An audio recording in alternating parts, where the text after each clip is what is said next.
All right. I am live. What is good? What is popping, y'all? Mikey T, the movie star, back for another exclusive. And tonight we're actually doing a live video. I got Kaboom gonna tap in with us tonight to give us some actual thoughts from seeing the live battles last night from Summer Madness 11, you guys. We're actually going to have some official thoughts. We're going to get an official recap from Kaboom tonight, and I'm pretty excited about it because Kaboom was there actually alongside Murda Mook. I saw pictures start to, hit the internet this weekend. A lot of pictures, and then I've seen several clips that have hit the internet as well. What up, Ray B? Appreciate you for tapping in. He said, "Who won, Mook or Reed?" And that is the question that we're actually going to be answering tonight. We're going to be answering that question as well as many others. We're going to be going over all the battles tonight. The majority of the battles we will be speaking on. Everything that Kaboom wants to talk about tonight, we will speak on. We're going to go over Tsu Surf versus John the Don. We're going to be going over Calico versus Geechee Gotti. K-Shine versus Howl the Don. Easy the Block Captain versus Chess. Reed Dollaz versus Murda Mook. Also, I have a couple other topics that we're going to speak on. Couple other different interesting topics that we're going to speak on as well as another battle that's coming in the very near future between a couple different battle rappers. Nautica in the building. He said Reed 30. Easy 2-1. Easy 2-1 for Reed. I'm reading a lot of speculation on the internet, and as soon as I'm joined by my co-host SV Twiz, we're going to dig a little bit more into that. We're going to start.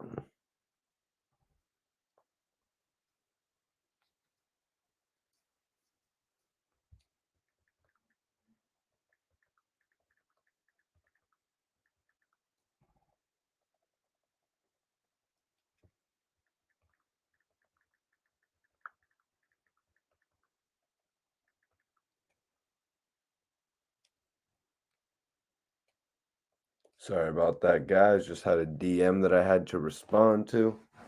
Excuse me. Easy 2-1. Let me just roll something. Let me just get a little something twisted up here.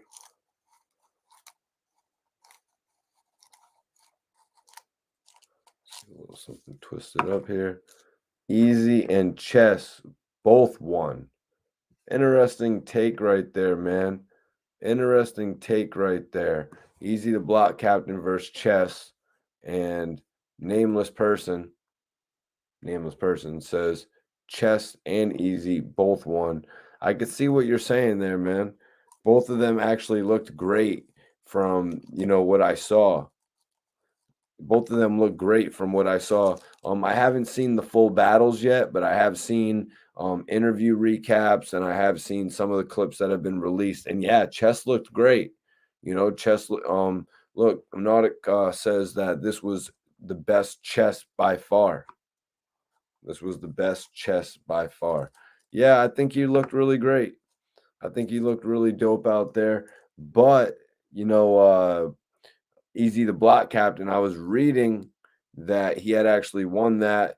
I was actually hearing that he had caught some attention from Tay-Rock as well. Nameless Person says that was battle of the night. And on that note, let me bring in my guy SV Twiz. Yo, SV Twiz. Salute. Hey brother, what's going on tonight, man? I can't complain. How you, Mikey? Oh man, I'm Gucci, bro. So there's a lot of chatter. There's a lot of chatter going on about Summer Madness 11, Twiz. Absolutely, man. Absolutely.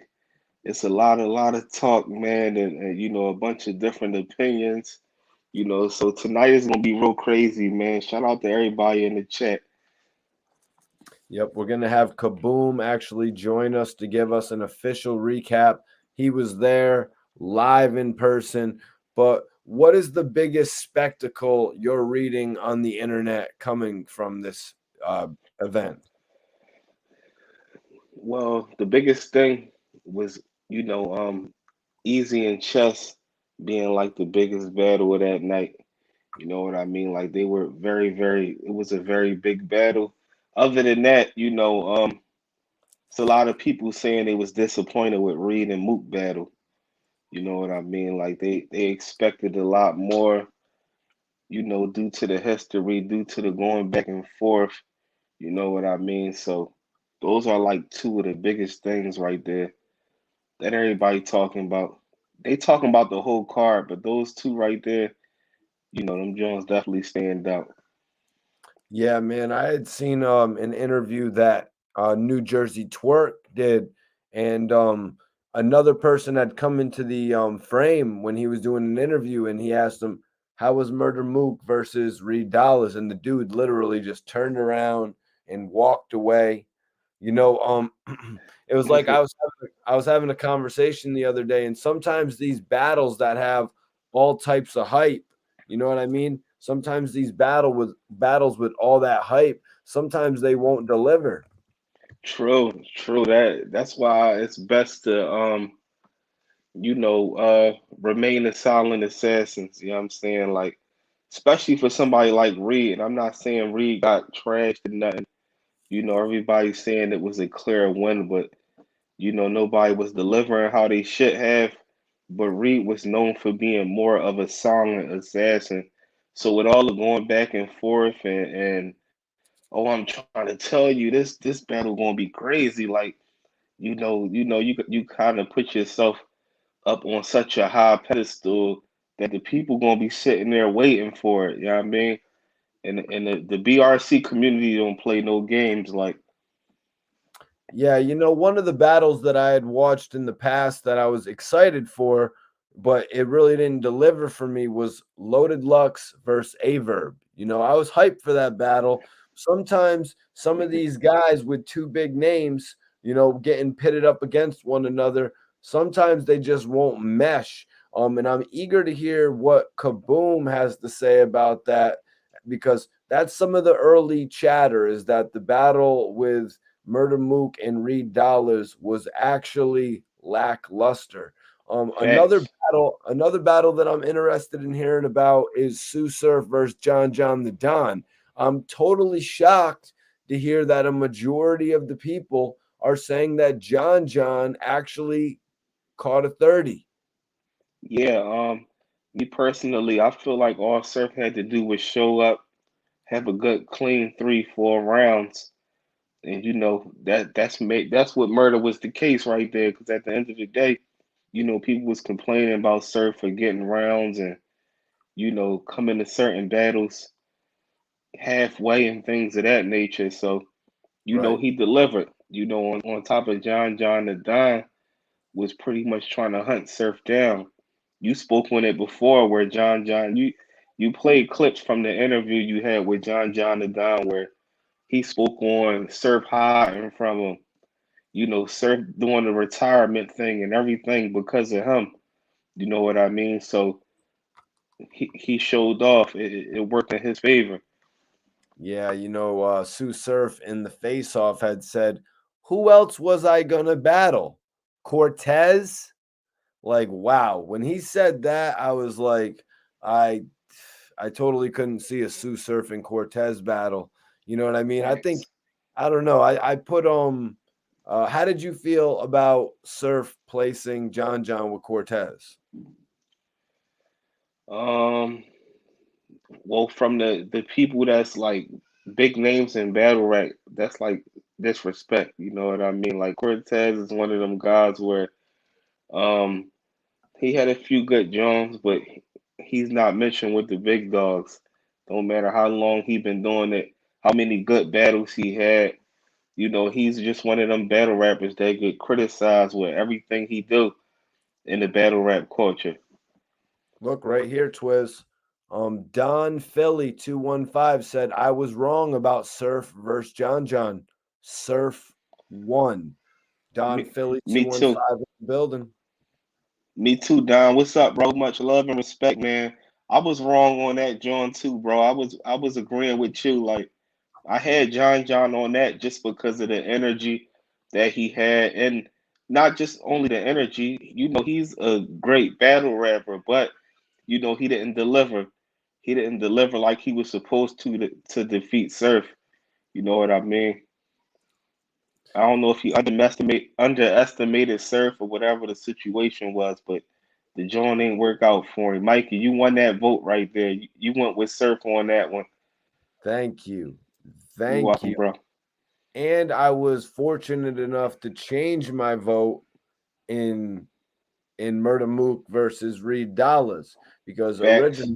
originally I was going with the OG of it. You know what I mean? I was going with, but I did read one review where somebody was saying that Murda Mook's battles will never be like the old days of his battles. It's like the new version of Murda Mook that we're getting now. So I'm really hype on actually seeing this battle and hearing Kaboom's thoughts about it because Kaboom actually said that Murda Mook showed him a lot of love, Twiz.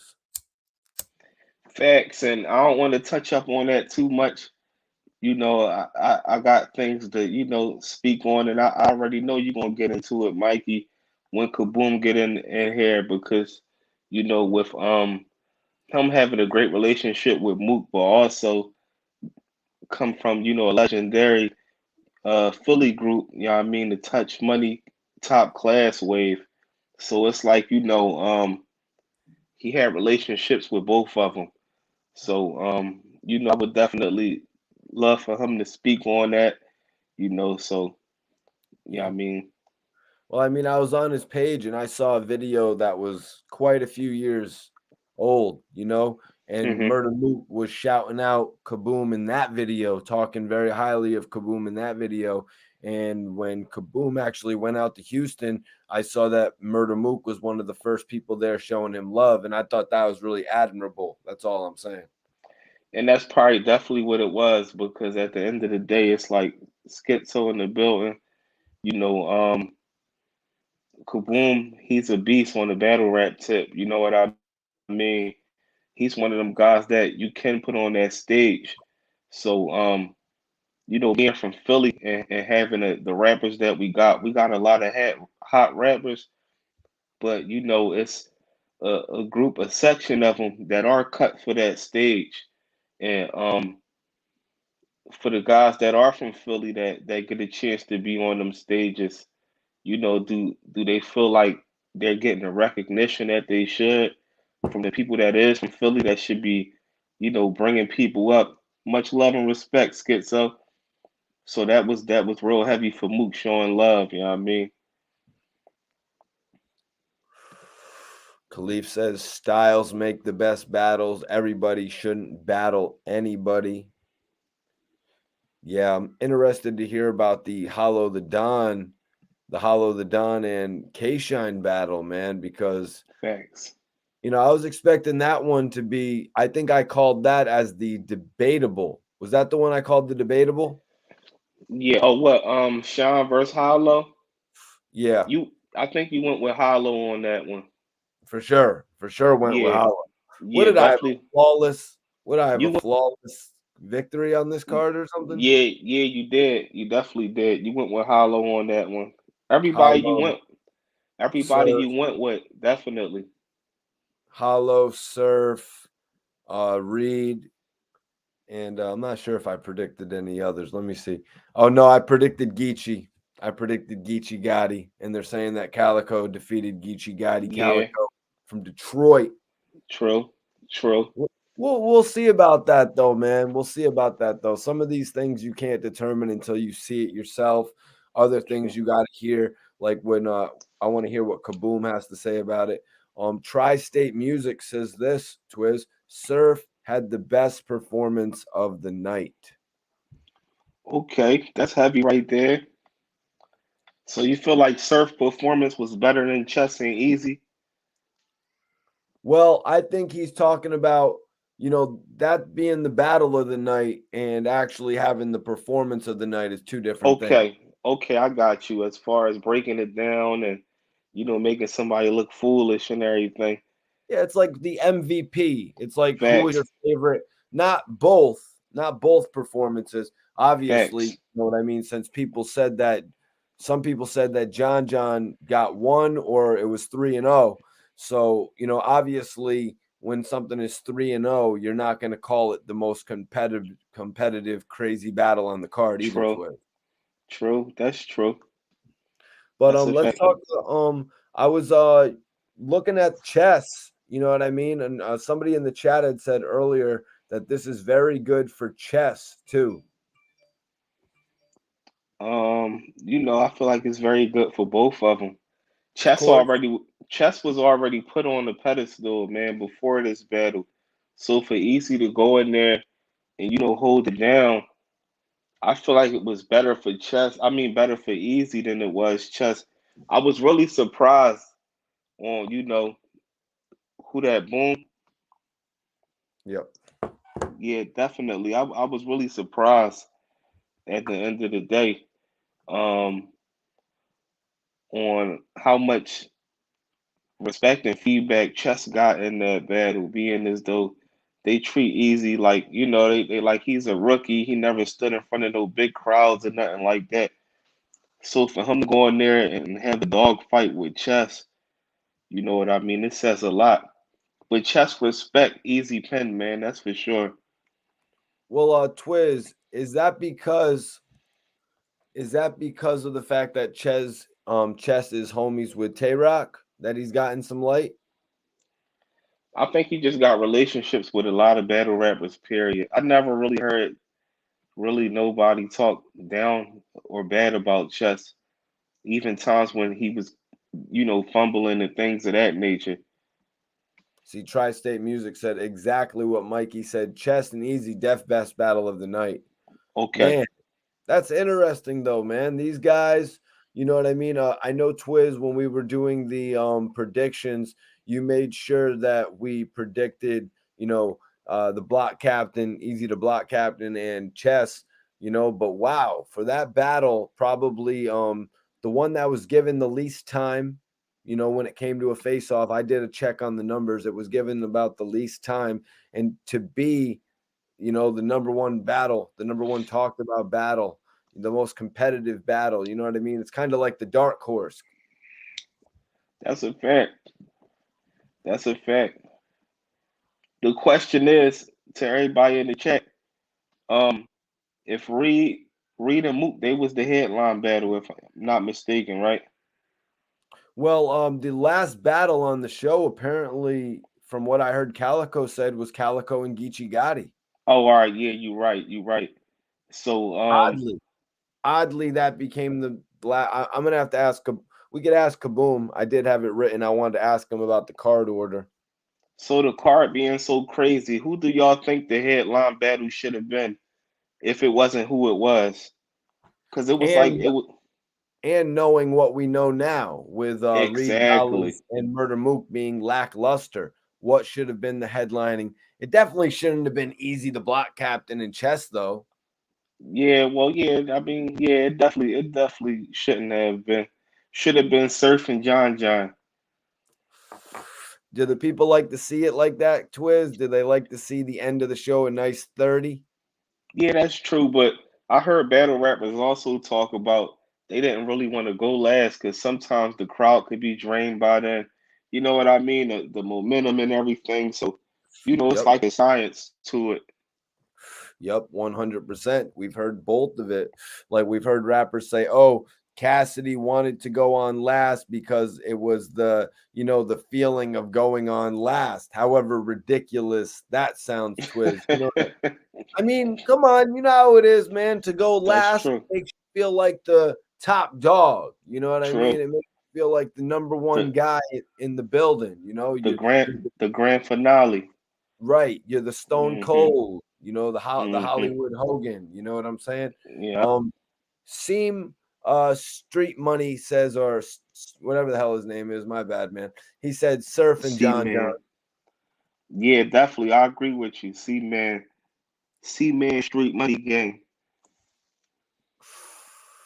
Yo, guys, share this video. Kaboom is going to be joining us in just a few minutes. It's about to get epic, y'all. Hell yeah, we got some great questions written out. Plus, we're gonna get a lot of answers to the questions that we have, not having seen the battles yet. You know what I mean? So it's kind Exactly. of like intriguing to hear it firsthand, Twiz. You know, we're not just reading it on Reddit or seeing a clip on the gram. You know what I mean? Now we're gonna hear it firsthand. Exactly. And if it's anybody in the comments, y'all, if y'all happen to had attended it or whatever, let us know, man. You know, we'd be surprised who come through the chat. If y'all made it to the battle. Uh-oh. Mike Smooth. That's Mook right there, man. That is Mook commenting. Oh, we'll see, man. We'll see, man. Maybe Kaboom's gonna come on here and say that Mook won, man. You know? Maybe Boom is gonna come on here. Everybody go hit Boom up right now on the gram, tag him, you know, be like, yo, we're waiting for you, Mook, Kaboom, or just follow him. You know what I mean? Show him some love. He'd be working hard. Facts. He'd be working hard. Shout out to our bro Rosewood. He was supposed to be with us tonight, but Rosewood is indisposed. But Okay. we got a lot of good shit to talk about tonight, though, man. Facts. So I know Twiz's top two battles to talk about are going to be Reed Dollaz, Murda Mook, Easy the Block Captain in chess. Facts. I'm excited to hear about Calico versus Geechee Gotti. But I'm also interested to get Kaboom's opinion on another battle happening in just a week's time, Twiz. We're going to be talking about Saigon versus Vado, man. That's heavy. That's definitely heavy. Hold on. Hold on. Why y'all feel Reed won the battle? Well, Mike, we're gonna have to wait for Kaboom to tap in and tell us his thoughts on who won the battle. Just a few minutes now. Eternal Mike, Grind podcast. What up, bro? I was just gonna say, Mike, I'm gonna keep it a stack. You know, I ain't see it. I'm just going off of what the people saying. So, you know, from what everybody seemed to be saying is that um, you know, Mook wasn't delivering how he should have been. They said that their battle was light, period. That they, you know, people were saying that their battle was trash, and Mook was definitely not, you know, being the Mook that he capable of being. So they said, you know, Reed got over just with basic stuff. They were saying the battle didn't live up to the hype. So you could be right. I just feel like if Mook would have smoked him, he probably would be talking crazy right now. Mm, mm. But no, they are good though, because you know, Reed Dollaz actually posted a comment on his IG, and he was like, "Did you see that joint he had posted, Twiz?" No, I ain't see it. I ain't even catch that, John. Okay, well, I'll read it to you since you haven't seen it yet. But Reed Dollaz actually posted on his gram, and he had said a picture. He posted a picture of him and Murda Mook, and he wrote, "Okay, now that the battle is over, Murda Mook is back to being my guy. I can grind him the f up about these Ninja Turtle sneakers. I know my Harlem dudes do the fly shit, but Saying bro, those ain't it." He he's had like stretching it out right there. Read out of pocket. the I first saw a thing he clip. does. I saw a clip where they embraced each other at the end, and Mook was, you know, Mook was showing love. We all know that it's all love, man. Them two guys got a bag together, man. You know, we don't see Mook get to jump in the ring that much, so salute to them guys. You know what I mean? Yeah. To both of them. Yeah, to see him jump in the ring, you know, it's a spectacle. You know what I mean? I hope next time I hope next time well, I mean, I'm gonna wait for Kaboom to hear a little bit more about it because you know, hearing that Tsu Surf got a 3-0 and then her hearing about, you know, Murda Mook and Reed Dollaz underperforming and not being as interesting as the people would have thought it would have been. Maybe it just had a lot to stand up against. You know what I mean? True, With Hollow and K Shine and with, you know, John and Surf, both of those battles people said were shutouts. So maybe true. a lot of competition, and people were like, God damn, nobody got knocked out in this battle. That's why we're True. not as hype about it. Everybody on the gram, hit that link in my bio. Come join us on YouTube right now. But that's another potential thing. But what I was saying, Twiz, it's like when somebody loses, you don't necessarily want to see them jump in there against somebody who won right away. Yeah, that's true. Even though sometimes it could be a comeback, you know what I mean? Iceberg in the building. What's up, Iceberg? Salute. That's right. Let's see. Mike Smooth says Mook had a lot of over the head bars. The battle was trash though. And Okay, Mike, make sure you stay in here because we're gonna have Kaboom was there who was actually in the building, and we can get some of these questions directly to him.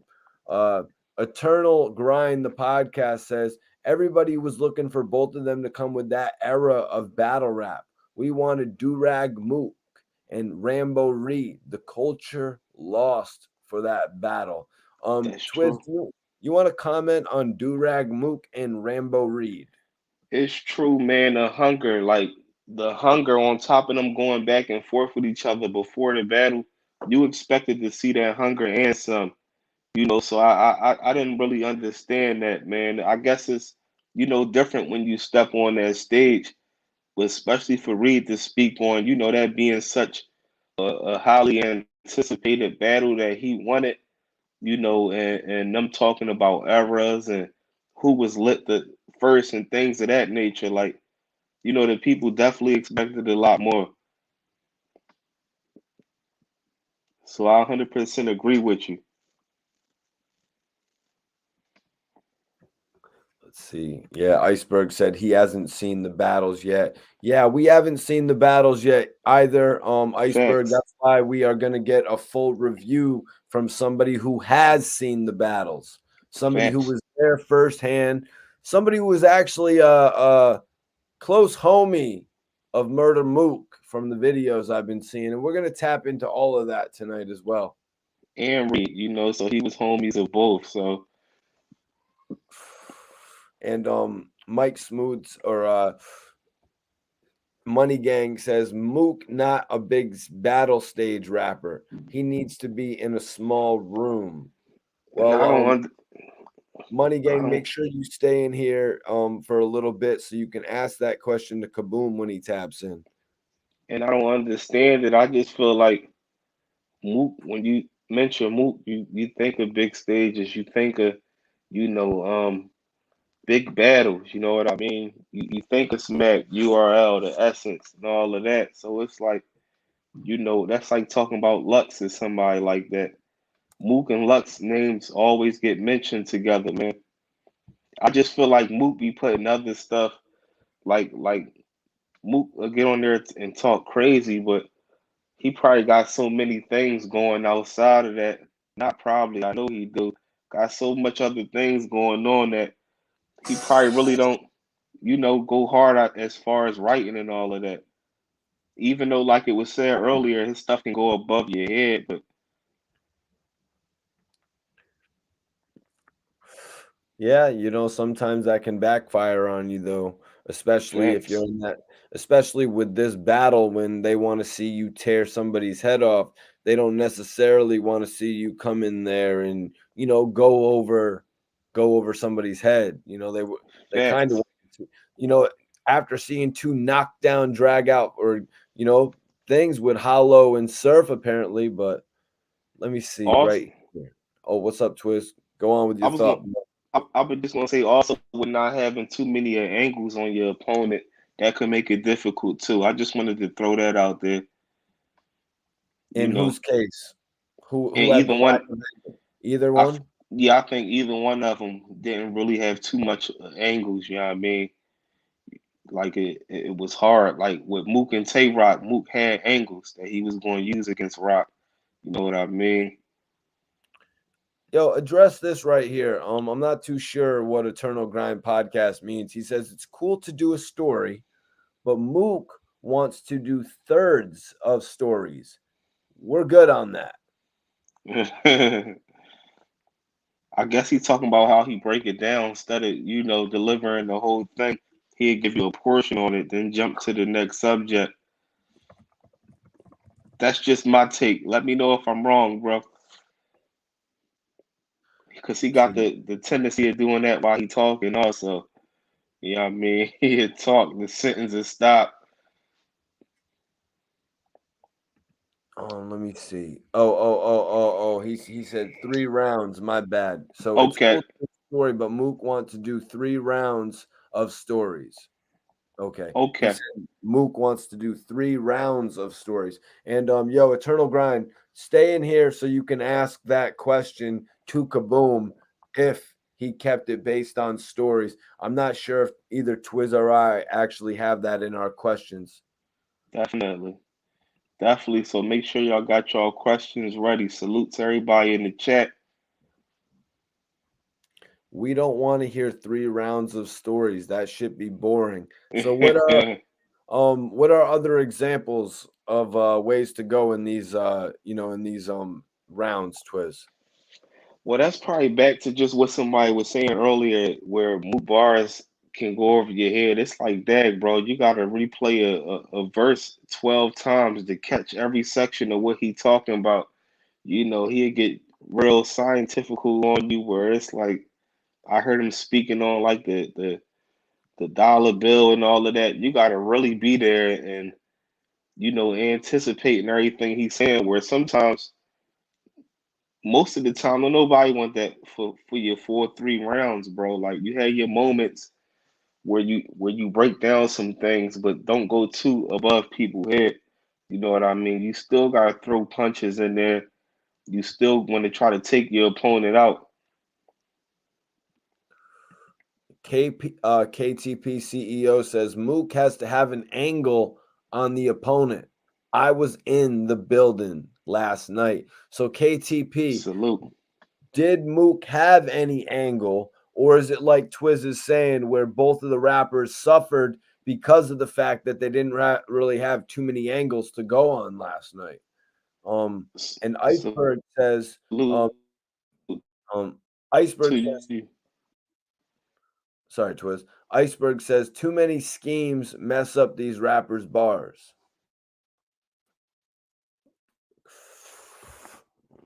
I don't know, depending on the scheme, man. I'm a fan of some of these schemes, like for example, the ones that Damn, Johnny, that's heavy. the ones that yo Twiz, your thing is messing up, bro. Make sure you're I'm Gucci. good. All right. Yeah, I don't know what just happened.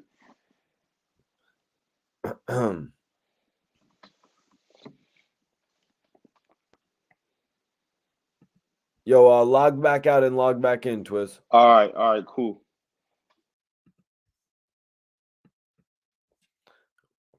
Let me see what's going on. All right. Few minutes, we're going to be joined by Kaboom. Actually, he's here right now, actually. Kaboom is just tapping in with us. That's what's up. About to bring my guy in here in just a second.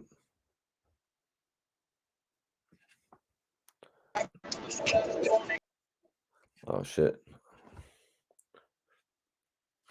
Yo, Boom, if you could turn off the music, bro.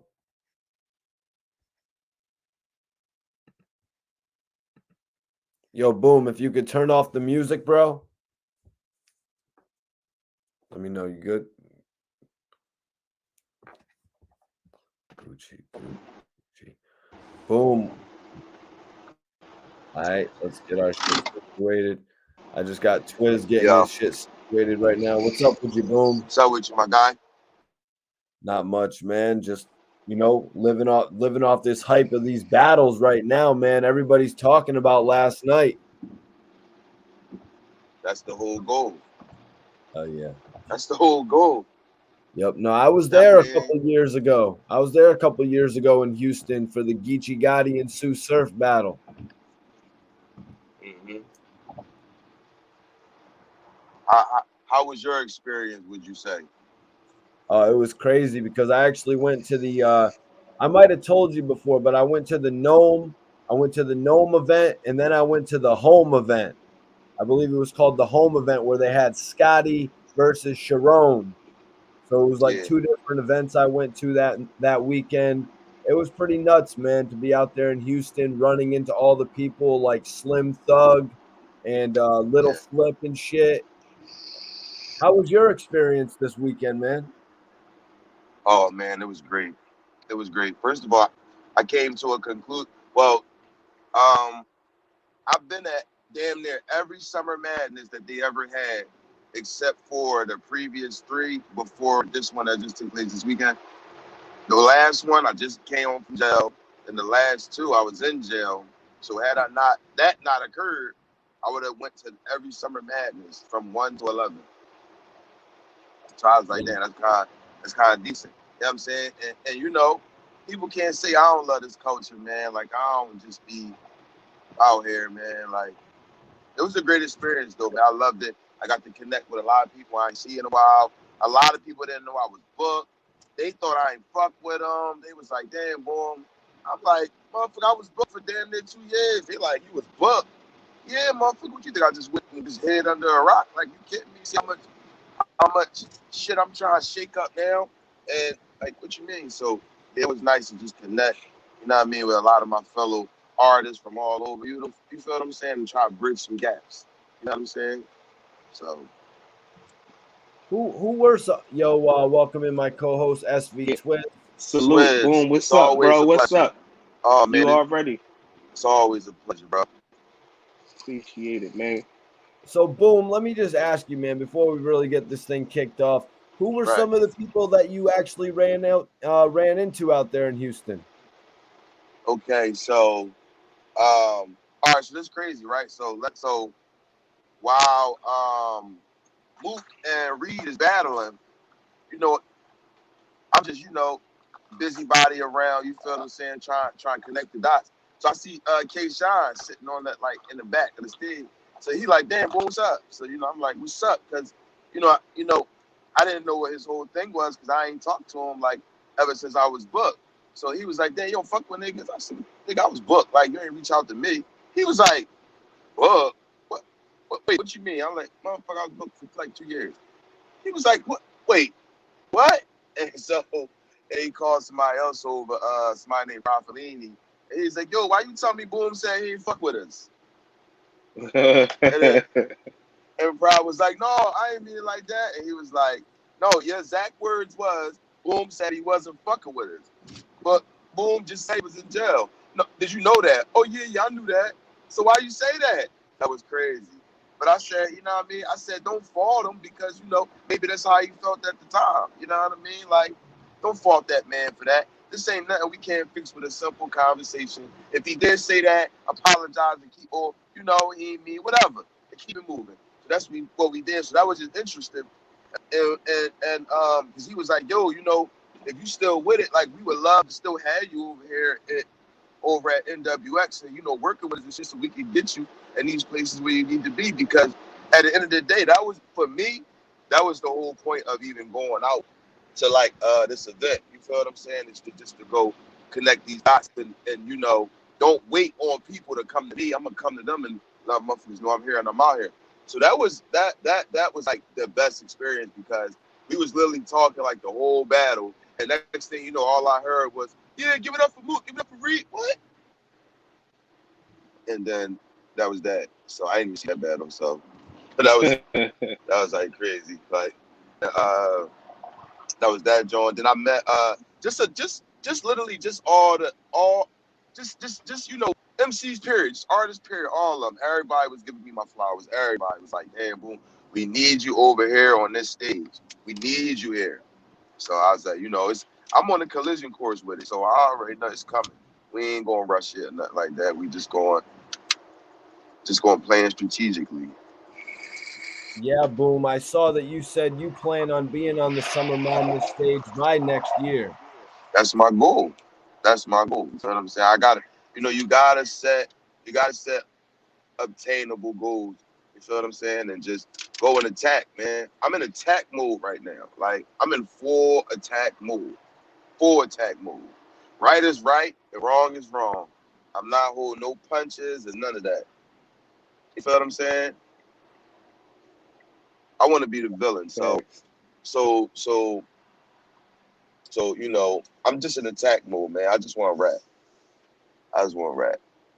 Twiz, before we move on from there and get into some of the battles and getting into how he went out to Houston, did you have anything to say in relation to that? Definitely, like you said, when you went out there, you spoke with people like Sean showing you love. You know what I mean? We saw Mook showed you love. You know, you got relationships with these guys from the past. Do you feel like people from different states that's part of like the battle rap culture show more love to Philly artists than the actual Philly artists that are in position on that stage? Bro, let me tell you how you know the little bullseye dart emoji? Facts. Bro, yo, listen. Nick, I don't even like how can I put this? Like I don't even like ask for certain shit or say certain shit or do certain things. I just genuinely like give a motherfucker their flowers. I just say, yo, bro, you fire, bro. I fuck with your shit, bro. I fuck with your shit. It's hot. Just give a motherfucker their flowers. And motherfucker look at me like, you fuck with my shit? I fuck with just shit. Like, what you mean? Like, and then I try to establish a real rapport with people. Like, you know what I mean? Like, you know, what's going on? Like, what we doing? What you trying to do? Let's link. Let's build. You feel what I'm saying? I ain't got no problem coming out here and linking with y'all. I actually rather that. You know what I mean? Come see some new things, meet some new people. You know what I mean? And yeah. And so these guys, they literally like embrace Philly artists. Like they literally like look at us on such a high pedestal that they like just like super confused why you have people from our city that's not doing little things. Like yo, Facts. it's so easy as a motherfucker ain't gotta do nothing. All they gotta do is tell you when something is going on and you can take care of it yourself. You know what I mean?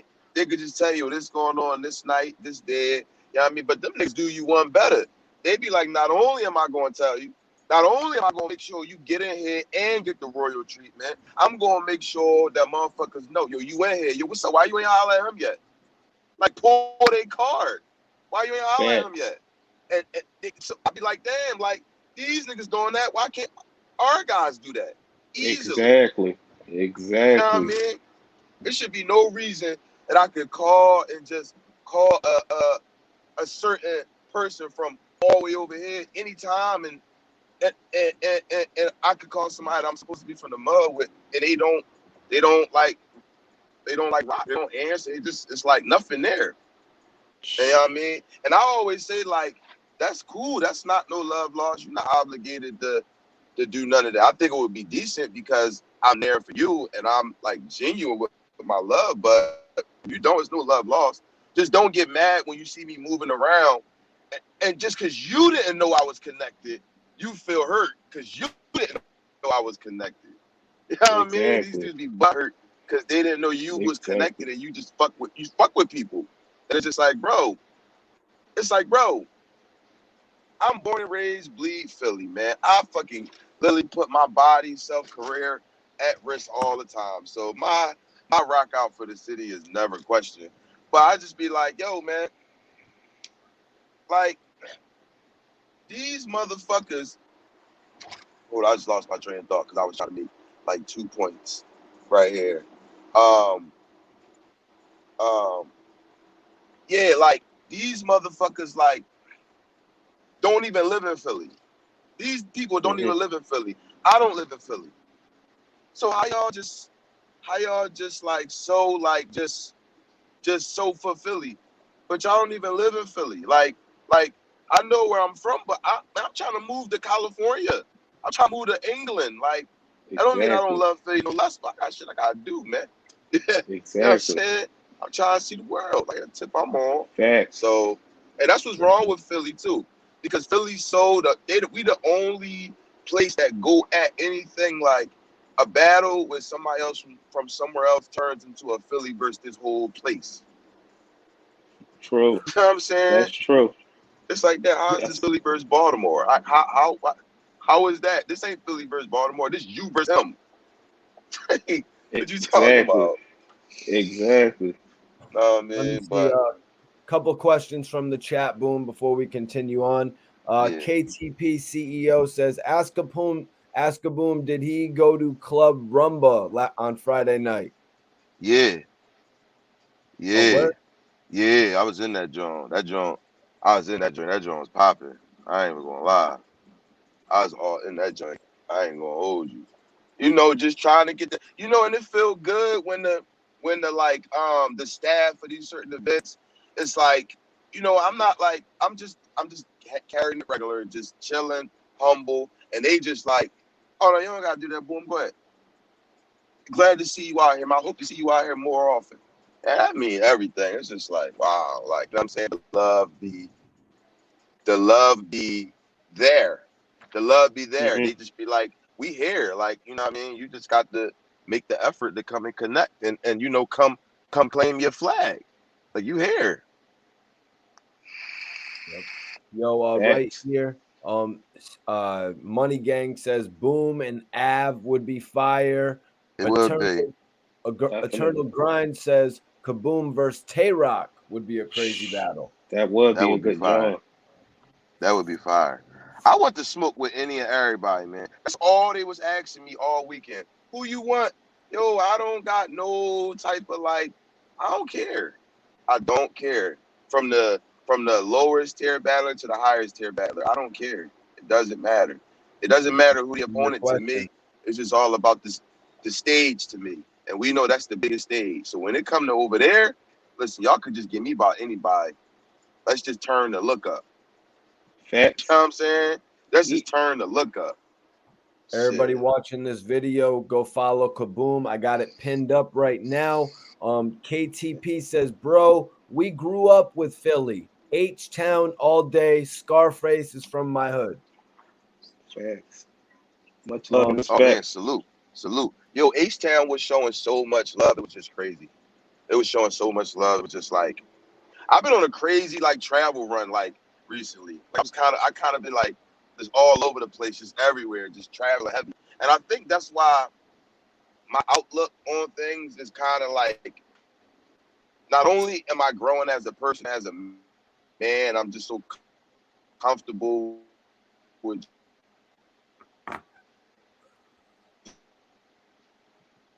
Hold on, we're having a little technical difficulty with Boom, but don't worry. You breaking up, Boom. Oh, because I'm in like a fucking back route, but it should be cool now. But I was just saying, basically, right?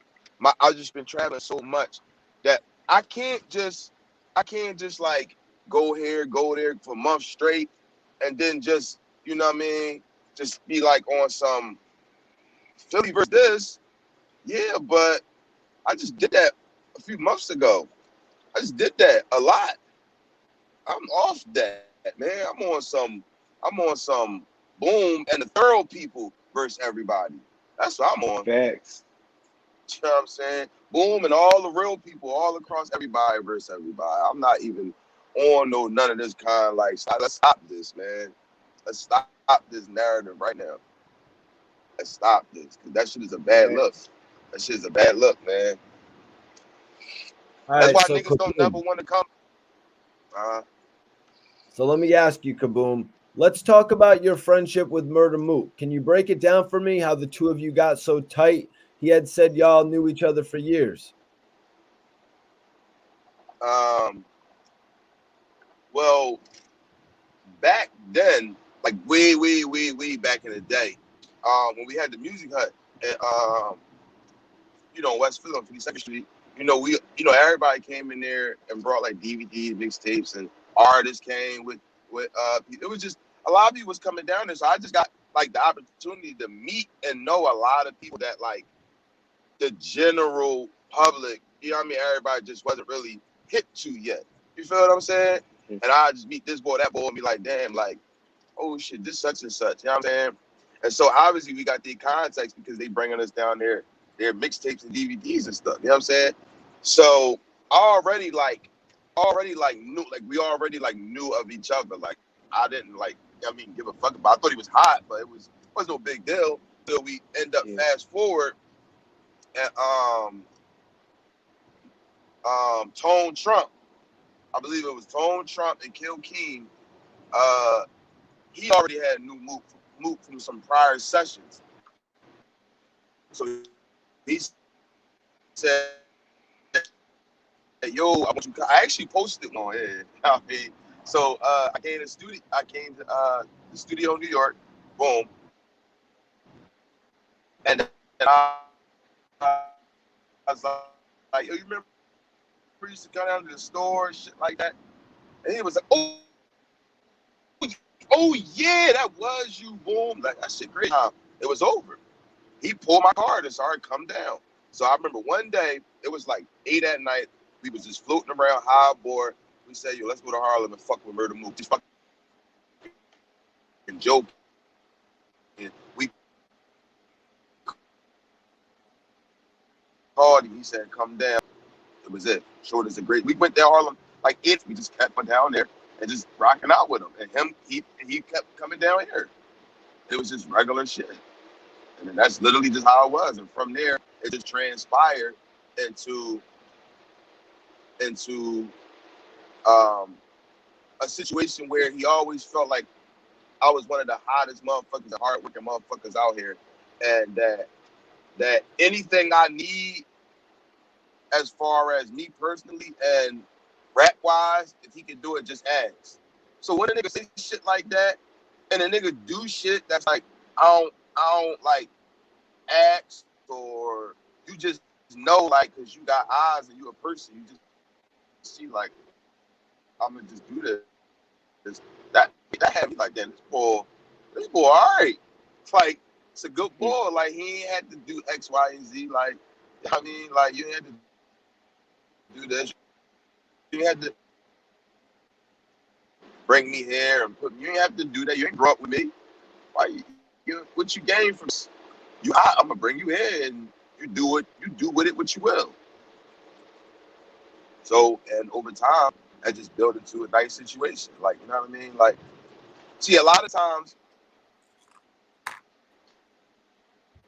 things and I don't just feel the need to like post about it. You feel what I'm saying? I just do the shit and rock out. It's no need to like broadcast it because it's like ordinary. So it's like that's like weird. Like you wouldn't just jump in the car with your man and be like, "Yeah, with my man, we about to go drive up the block." That's normal. So it was a big deal. So it was just normal. So there's no need. So when I just noticed like certain people was just like they was like oblivious to shit, and that just let me know like, wow, you niggas just don't even have a clue of the type of shit that I be doing. Like y'all just don't have a clue. You know what I mean? Like the type of just shit I can show you. Like I was here, I did this. Dang, you just I was here. I don't broadcast it because what is that gonna benefit? Like you know what I mean? So you know, just regular nigga shit. You know what I mean? Me willing to travel, and not only that, I'm willing to travel by myself all the time. By myself all the time, everywhere, by myself, or with one other person, like all the time. And when niggas see that, they just be like, damn, like that's just like, yeah, I'm secure in life. Everything is like set up to some degree, and I can just move on my own too. I don't need a bunch of people. I got it. It's cool. And so niggas see that, they connect with me. You know what I mean? And that's where we at with that. You know what I'm saying? Like it's just regular nigga shit. You know what I mean? Regular shit. Man. You know what's crazy though, right? I think I knew that he was battling Reed like before anybody. I think I'm the first person he called. I'm the first person he called and told me that shit. I knew that shit before anybody. Niggas was calling me, telling me, like, yo, you know Mook battling about that'll be. I'm just like, yeah, that's crazy. I'm already in my head, like, I already know. Y'all already called me and told me. Y'all already been put me deep on that joint. You know what I'm saying? And I was like, the only difference now is, you know, I'm on some completely different shit. I'm revamped. I'm not sitting around. I'm coming to every event. As long as I know that I'm gonna have some good people there that I can just, you know, land with and things like that. And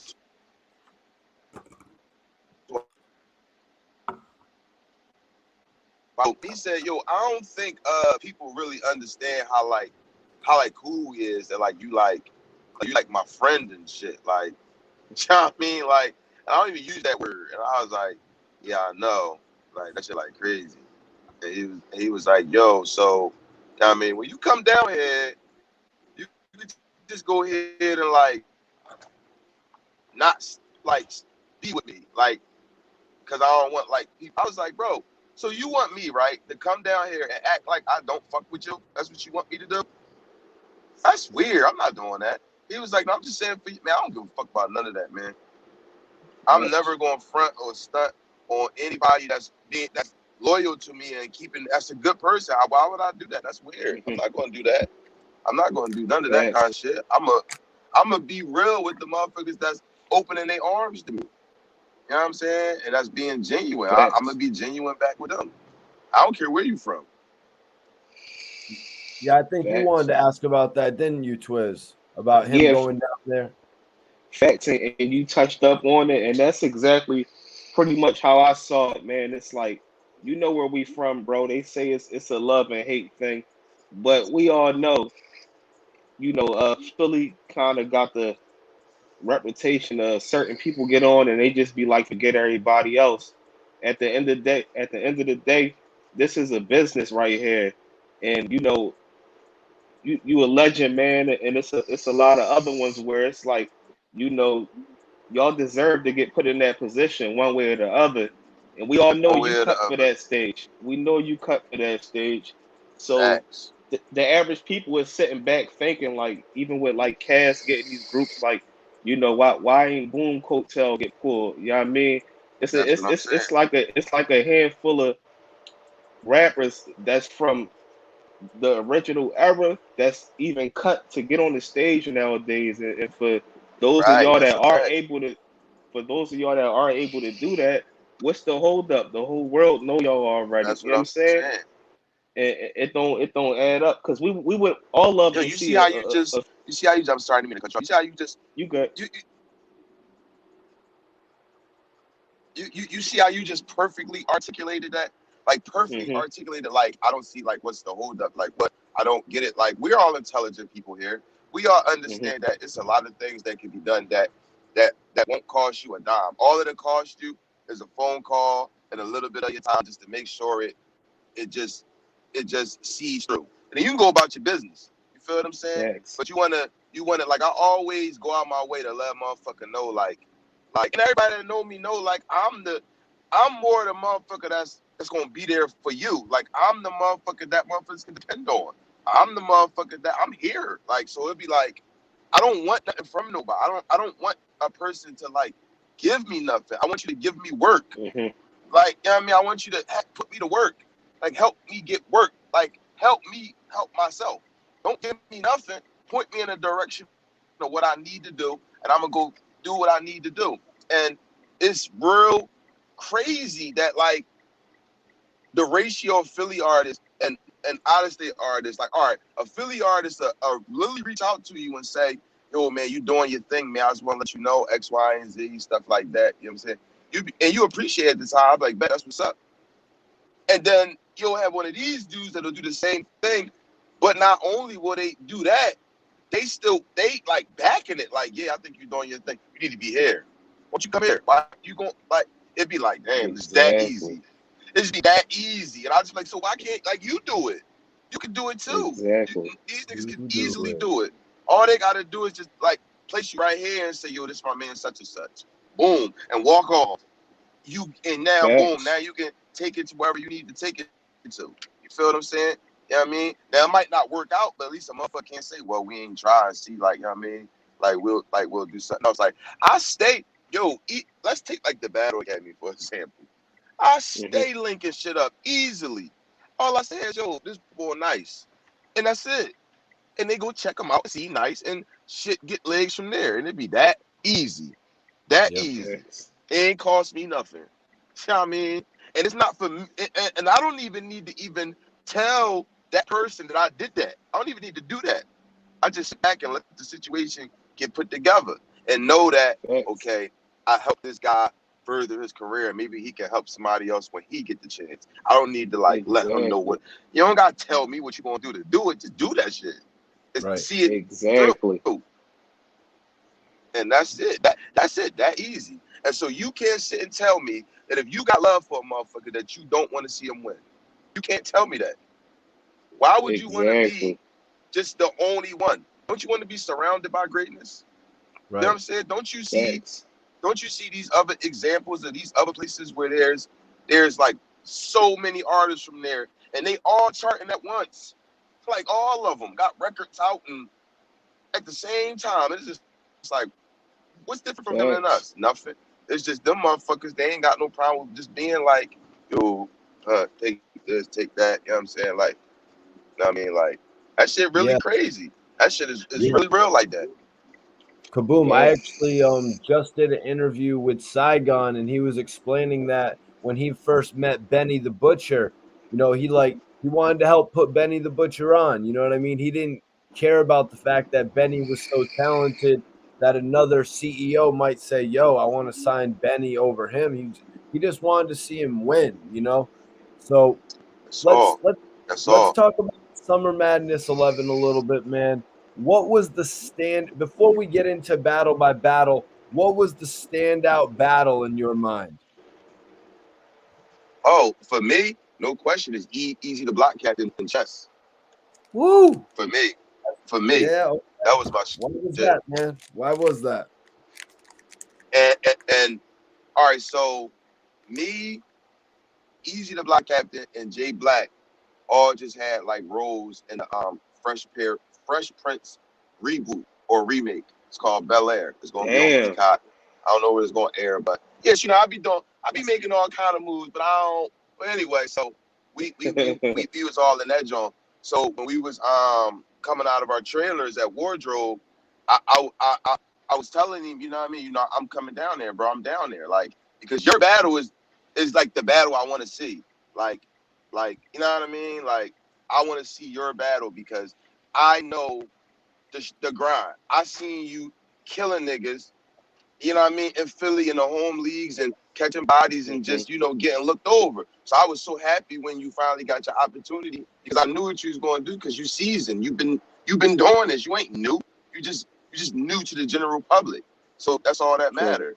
And I love to see shit like that. I love to see talented people that have been working hard get they just doing shine. And he let me hear his material, and I thought it was A1. And I was telling niggas, leading up to, I said, I'm telling y'all, the one to watch for is Chess and Easy. Because I can't speak for Chess, but I know Easy got some shit.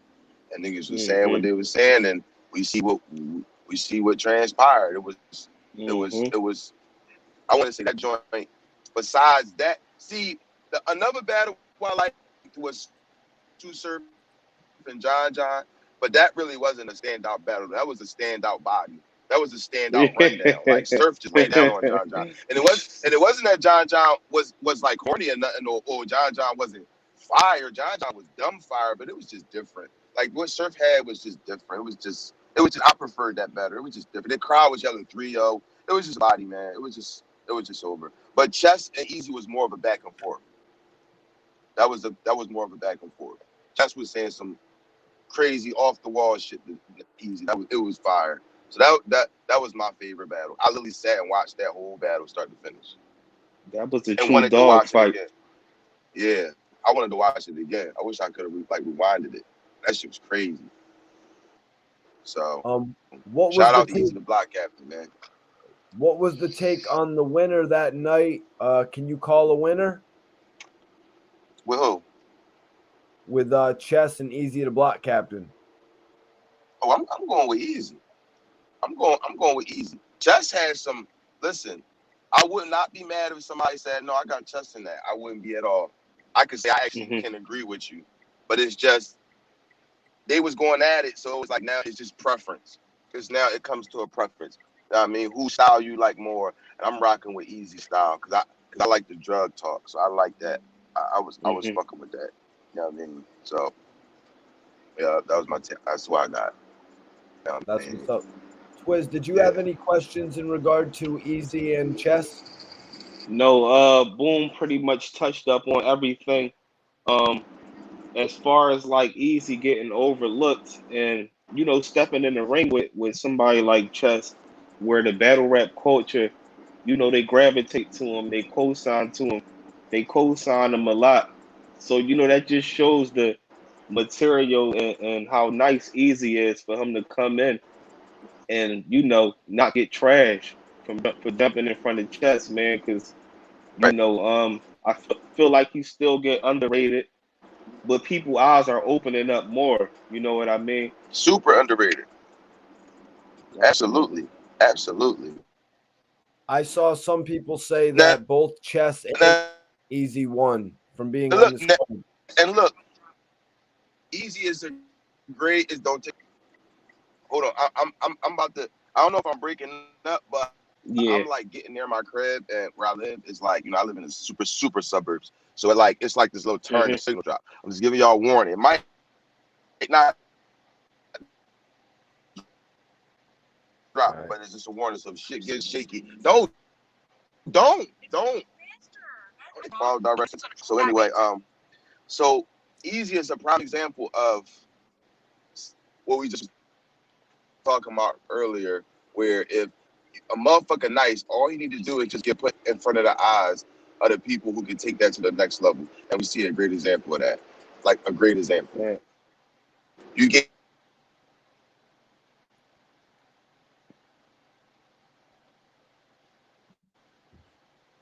Yeah, we lost you, Boom.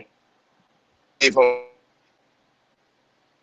Damn, Boom's about to be back at his crib though, so we should be good in a second. Hmm. We are one battle in. I was just about to say, Twiz, that someone in the chat had said both Chess and Easy won. Having their battle showcased on such a stacked card, I would have to say so as well. But how about that? Tsu Surf versus John the Don was a body. How about Yeah. that statement, Twiz? Yeah. Basically, you hit it on the nose as far as your prediction, man. You know what I mean? It was crazy. And like somebody said earlier, they spoke on the performance and everything of Surf. And all that plays a part, you know what I mean, when you step on that stage. So it just seemed like Surf came with the full package, man. He knew what he had to do. Damn sure gave a full 3 rounds, you know what I mean? And he held up to what the people expected him to be held up to. Well, Twiz, we're gonna hear about that in a second, man, because Hmm. when Kaboom gets back in here, the first battle we're gonna start with is going to be Tsu Surf versus John the Don, and we will build Hmm. up to Reed Dollaz versus Murda Mook. And it was dope because actually, you know, Easy's actually from Philly. Reed is from Philly. Those were the two Philly representations for this card, or was there another? Yeah, definitely. No, it was just dumb too. Okay, okay, that's hype. That's hype, man. You know, let me see. What's up? What's up, Omar? Appreciate you for tapping in. I see you, Omar. What he said, Twiz. Omar, what's good, bro? Much love and respect. You guys, when you going to start your battling thing back up? Mikey, they asking when you going to start the battling back on the stream. This would be, I think, this would be a good time for anybody who wants to do a little freestyle for Kaboom. I think this would I be a was good. about to say that. This would probably be a good time to tune in tonight. It will also be dope too if we have like Kaboom or some of the other rappers, you know, that you interview. If they could sit back and like judge two other guys battling or something like that, that would be lit. Well, I was actually going to invite Kaboom to the Kid listening session that we're going to do for his new album, Real is Rare. Okay. Okay, that's lit. Yep. Let me see. Kid.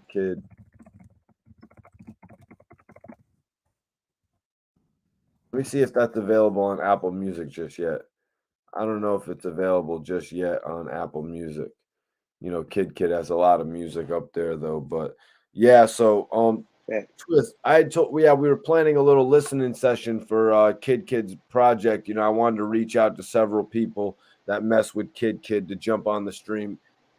Hus One says, "How you calling Shine versus Hollow?" Well, Kaboom is going to be back in a few minutes, probably when he touches down in the crib, and I'm glad because You know I'm gonna go back in and press on a couple of those questions, Twiz. Definitely, definitely. So make sure y'all stay tuned. Then Boom will be right back in soon. He was there, live at the battle.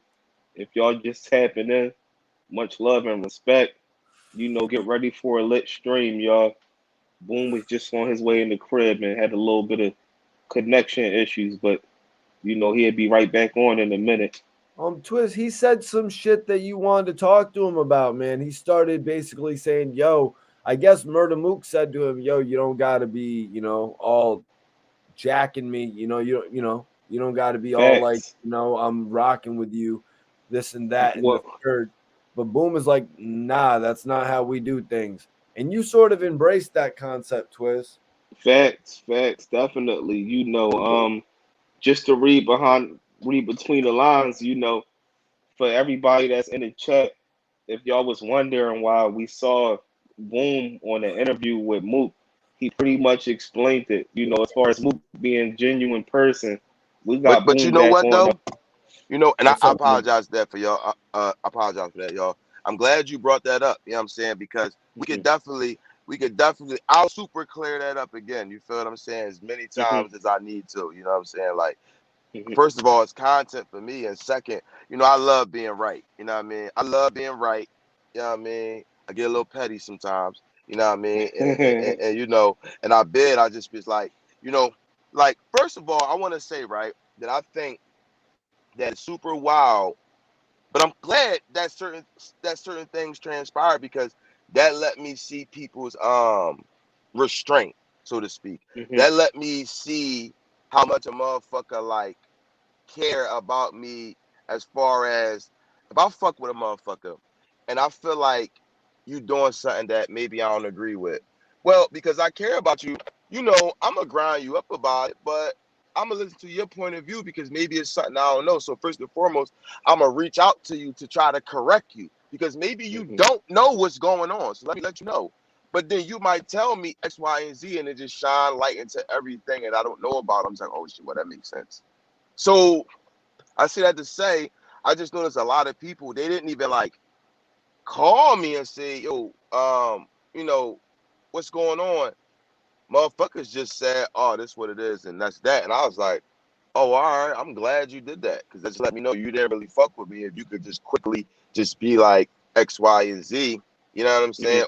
So now I say that to say, so I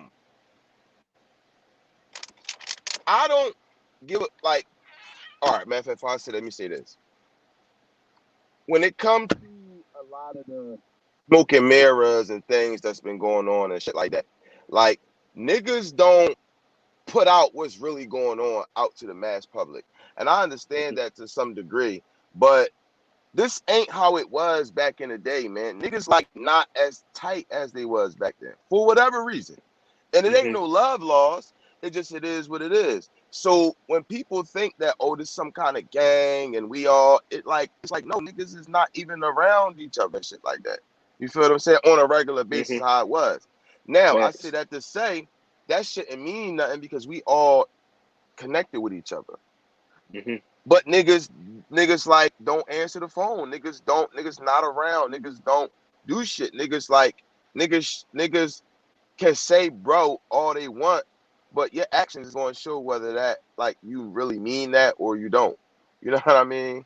So when you take this situation into consideration, earlier, remember I said I'm pretty sure I was the first one to know about Reed battling Mook, right? Every time he talked to a Philly person or thinking about tapping with a Philly person, he called me, get my take and opinion on it, or vent on a situation. Motherfucker was he tapped in on a Johnny Mac live, and niggas start arguing and doing all this other shit. He called me and said, "Damn, I wish I would have never got on that John, cause that shit turned into niggas arguing, and that wasn't what I was in there for. I was just in there to tap in, like, oh yeah, I'm battling Reed. I just reminded him about because niggas is like this. I hear a lot of niggas like, you don't tap into Philly no other time. I mean, yeah, it's like cities all over the United States. Like, so a motherfucker doing a whole bunch of shit. Why would his first thought to say, let me just tap into a Philly a Philly podcast, like, or just off Mhm. the top of it. Like, for what? No, he's battling a Philly motherfucker. So now a motherfucker start just seeing different shit in Philly. Oh, y'all fuck with that boy. Yeah, I fuck with that joint. Let me tap in and see what's up. So that's how that Mhm. shit go. You know what I'm saying? At least I would think. So anyway, he said, Mhm. "Damn, that shit was crazy, bro. Like I wasn't trying to. You feel what I'm saying?" And I hear all these niggas like, "Yo, man, Mook strategic, man. Mook on all these people lines trying to get information." And I'm just listening like, but he really not though, because y'all ain't giving him no information because he got shit that y'all don't even have no idea about. Like, Mhm. like there's some crazy shit that he got and shit like that. And so, boom. So now that's that now. So I'm talking to him constantly. You feel what I'm saying? And you know what I mean? He know, like, it's yo, it will never be a conversation with me and him where I'm just like basically airing out somebody dirty laundry and things like that and Mhm. shit like that. Like, that ain't the conversations that niggas having. The conversations niggas having is, yo, what's better, a McLaren or a Lambo? Oh, a Mhm. McLaren, bro. It just sound better, bro. Next thing you know, he pop up at the drink with a McLaren. And boom, ain't this your shit? Take this to a test drive. Shit like that. You know what I mean? That shit like Yeah, that. Oh, genuine. you really went and got the McLaren. That's why you was asking me that. Yeah, huh, bro. Go ahead. Take that John, bro. You know what I'm saying? Like, so, um, so anyway, it's just little shit like that. Like, you know what I mean? So Mhm. boom, you know, and mind you, I'm just saying all this stuff to kind of build aesthetics leading up Mhm. to the crescendo what took place this weekend. So now, leading up to this battle, I was in like very few far in between contact with Reed. Like I'm talking like barely. And it Yeah, and when boom, boom. I huh want you to break down like what type of relationship you had with Reed Dollaz over the years. absolutely. And this is my whole thing moving forward. And this is why I think a lot of people don't know how to figure me out because I'm on some cool total honesty shit. I'm not saying no lies. I'm not sugarcoating. I'm not doing none of that. I'm not gonna sit here and do a bunch of fake love and act like I fuck with this person when I really know I don't. I'm not doing none of that. That shit over with. I'm saying from what it is. No, I don't fuck with this boy. Or this boy did that and this boy did this. I'm not gonna like air your business out, so to speak. You know what I'm saying? But I'm gonna just let it be known like I don't fuck with this person. Like I'm not doing the fake love. I'm not doing that no more. I'm exhausted of it because like I haven't seen Reed in maybe like 5 years, probably more than that. Mhm. This weekend was my first time like actually like seeing him. You know what I mean? And I can remember a time like I first came home and you know he ain't like reach out to me, see was I good, see if I need anything, just shit like Mhm. that, just keeping it cordial, which is fine because you don't have to. But I'm just saying you can't not do these things, but then say I'm your brother because the two ain't the Don't same. match up. They don't match up. You could just Mhm. say that you don't fuck with a motherfucker, and I won't bother to reach out to you. I won't have no grudge or aggression or it won't be nothing. I just know, you know what I mean, he ain't me and him, it ain't there. Like we ain't, you know what I mean, we just doing our own thing. Like I respect that. That's cool. But you can't Mhm. say you my brother and then like don't you even got to be all in or all out, man. You can't be riding the fence with this shit. And so I said that to say it's crazy when I'm calling Reed, trying to get in touch with Reed to work, do things. You know what I mean? Shit, I might just be doing a wellness check. You know what I mean? Yo, Brian, wasn't nothing. I just want, you know what I mean? Tell you I love you, man. Have a great day. You know what I'm saying? Give family my blessings. You know what I mean? I'm gonna let you get back to it, man. I just want to say that real quick. Because sometimes we need to hear that. Sometimes it feel good when a motherfucker just call you out the blue. Hey, man, I just think about you, man. I just want to say hi, see what you was up to. X, Y, and Z, man. You know what I mean? That feels like everything. True. Like, hey, like, you know what I mean? Nigga tell you I ain't want nothing. I just want to see how you was doing. Boom. Little shit like that mean the world to me, man. You feel what I'm saying? And if you want to take it a True. step further, you feel what I'm saying? I'm trying to work. I'm trying to Mhm. work. Let's knock out these records. You feel what I'm saying? Let's work. Like, you feel what I'm saying? It's a reason why when you look at our body of work that we have, the most scarce motherfucker that's on people projects is Reed Dollaz. You can see everybody else damn near scattered on everybody else's projects, but you barely see him. You don't see him at no events. You don't see him come out and support niggas at events. You don't see that. He's never come to a Battle Academy event once. Like once. Like, and it's just like, wow, like you can't come to your home game joints, like, you know, once in a while. That's like crazy to me. You know what I mean? Because what you about to say?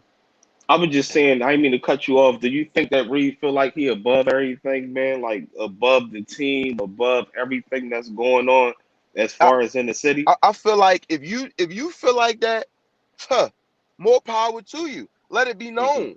Let it be known. I ain't going to that shit. I'm above that shit. And the niggas won't feel no type of way when you're not there. Because we know where you stand. You know what I mean? We know you ain't fucking with this shit. You know what I mean? But we don't know how to take you because, you know what I mean? There's no communication. You know what I mean? I respect everybody's opinion and how they go at it. It's not meant for me to speak on or question whatever it is a motherfucker do. You know what I mean? So anyway, when you take all that into consideration, that for me, you know what I'm saying? And a lot of other people too, but I'm gonna just speak for me, that I can't, it's like nothing there. Like I'm a firm believer in reach out, everything can be solved with a conversation, whatever it may be. So if I can't even get a conversation, just a conversation, 1 minute, 30 seconds to somebody that's supposed to be my brother and this, that, and the third, which is your words, not mine, you know what I'm saying? Then like, how am I supposed to like take that? You know what I mean? How I'm supposed to, what I'm supposed to take from that? Like, you don't support no music that I do in the venues. You're not like at no events. You don't like, you haven't bought no like clothing. You have like, you didn't, you know what I mean? You don't like put me on and tell me, oh, you should come to this and come to that. You don't do that. So what's, I don't understand how I'm supposed to take that. Like, I'm supposed to take that as, oh, well, you know, you don't like care about like my progress and what I got going on. So just to reiterate and always double down on that, is no love lost. I'm cool with that. Just don't get mad at my decisions that I make for my betterment. Like, you feel what I'm saying? Like, so now with that being said, it's like, yo, I was trying to reach out to a motherfucker and everything, because being as I have a relationship with both of them, this is why I stayed out of that whole shit when they was on the lives and all that shit that was going on. You ain't see me on none of them saying nothing in the middle of none of that. You feel what I'm saying? Because I have a relationship with both of them, and they both be known. Like, at the end of the day, I don't care which one of y'all win. You know what I mean? I don't care which one of y'all win. It don't benefit to me. I want to see y'all both win, but it means nothing to me. So I don't have no stake in this.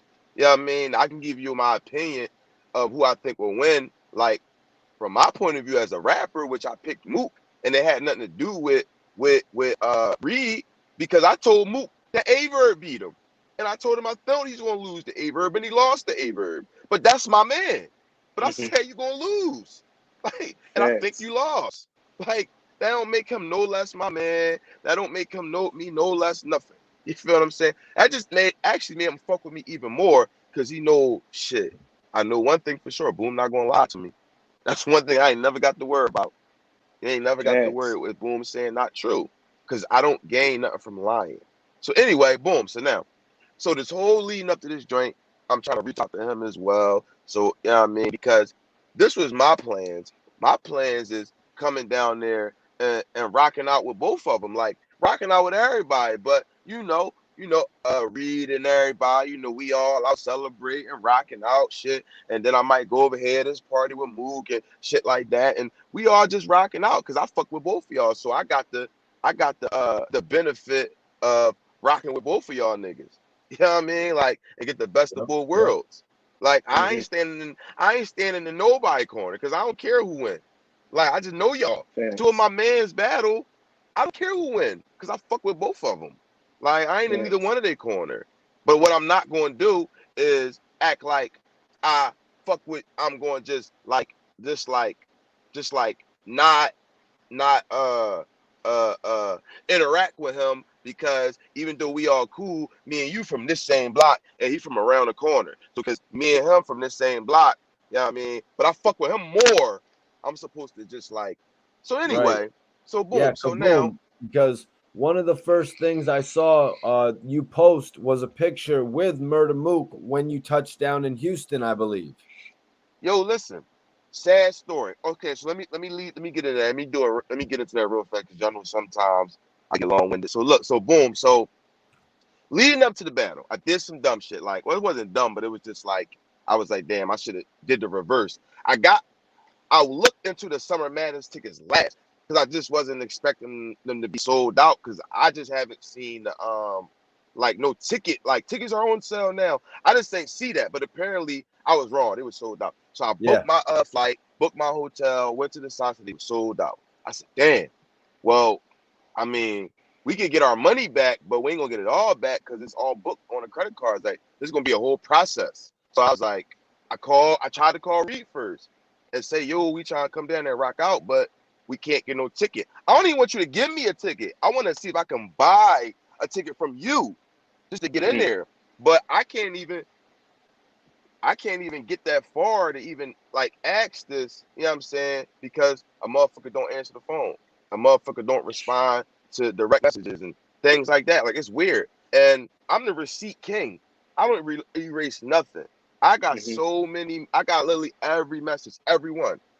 So I hate when a motherfucker, side note, when a motherfucker say, what's your number?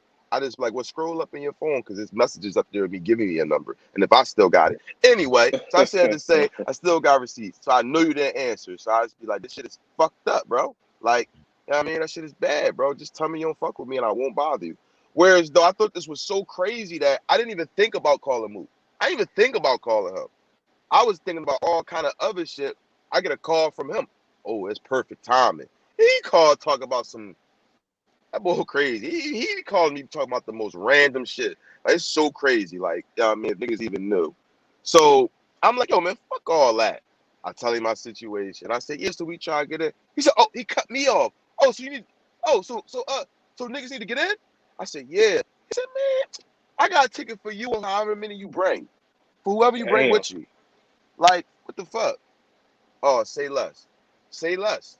Boom. That's already the first real nigga shit right there. Going into this whole situation that got me like, and I'm supposed to do what again? And so, boom, we get down there and we're calling, still trying to get in touch with Reed when we land, see what's up, whoopty whoop. We get no response, no nothing. I ain't even have to call this nigga. I ain't had to call this nigga. This nigga Mook called me. Yo, you touched down yet? You landed safe and everything? Where y'all staying at? We staying at the Hyatt. I'm staying at the Marriott, bro. That joint better, bro. See if you get your money back and come over here.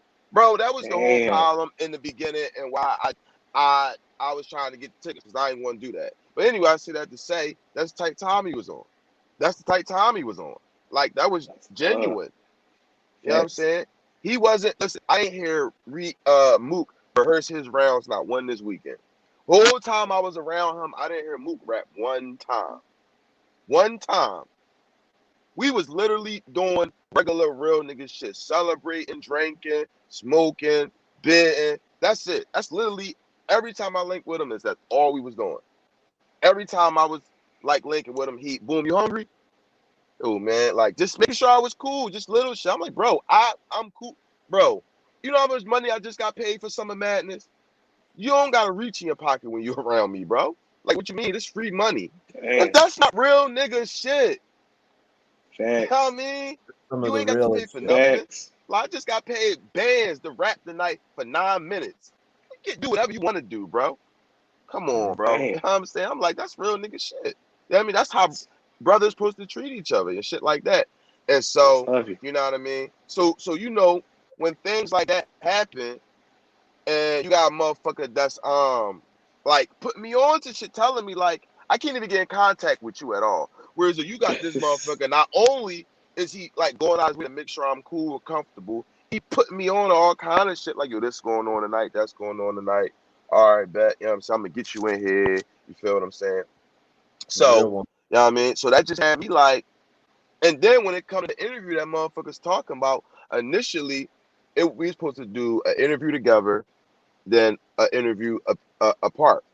But while we was doing the interview, the fire alarm went off because these niggas was smoking in a hotel, and they didn't know how to properly smoke in a hotel without setting off.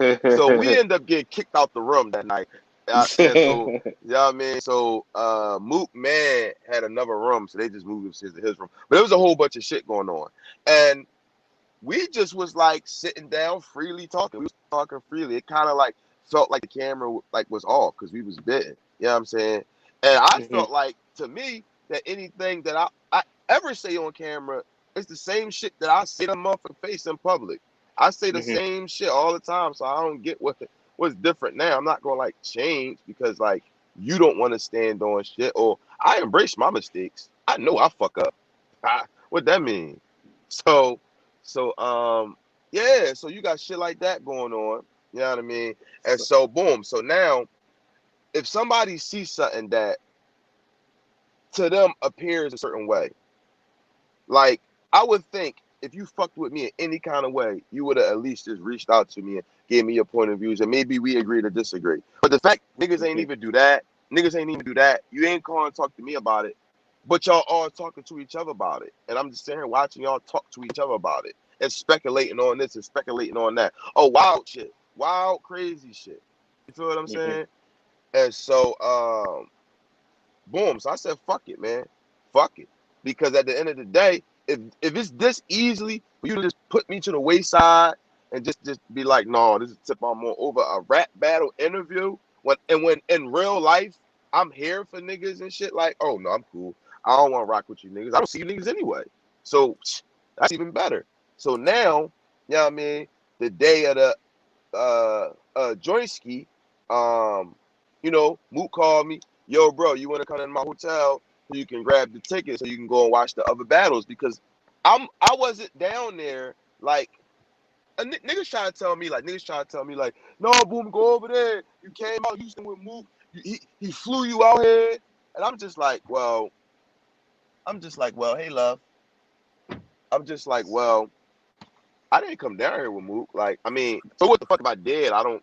But I didn't come down here with him. I don't know why you would think that. Like, I came from where I'm at, and he came from where he at, and I came on my own dime. No, y'all gotta get out. Get out. I'll see y'all in a few minutes. Cause y'all crazy. Y'all gonna be acting crazy. Cause y'all ain't seen me for days. Y'all gonna be acting crazy in here. I love y'all. Squeeze me and everything. Hey, daddy, guess what? I'm talking. Oh, but guess what? Anyway, so Man, I ain't come down there for Mook nor Reed. You know what I'm saying? Like, I already got shit planned and set up. I already got like certain chess moves and like not necessarily chess moves, but just certain plans. Okay, I know this coming up, that's coming up. You know what I'm saying? I can't plan for variables, but I'm gonna try to stick to my plan. I already said any big URL event. Now that the crowds is back, I'm near. So it doesn't matter whether these two is battling or not. I'm still I still battle. I still like this shit. So why wouldn't I want to go to this event just because? But the perks of being me, I happen to be fucking close as shit with one of the main eventers. Oh yeah, it's up. I would rather both of the main eventers, but I'll settle for one. You know what I mean? I settle for one. So boom. So I grab the tickets from him. I go down there. I'm chilling, watching the battle networking and things like that. You feel what I'm saying? So, you know, I know niggas know I'm there.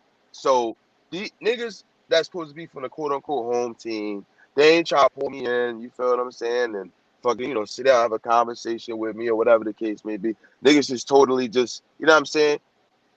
Was on whatever they was on. Cool. I ain't tripping. Once again, the real nigga shit, man.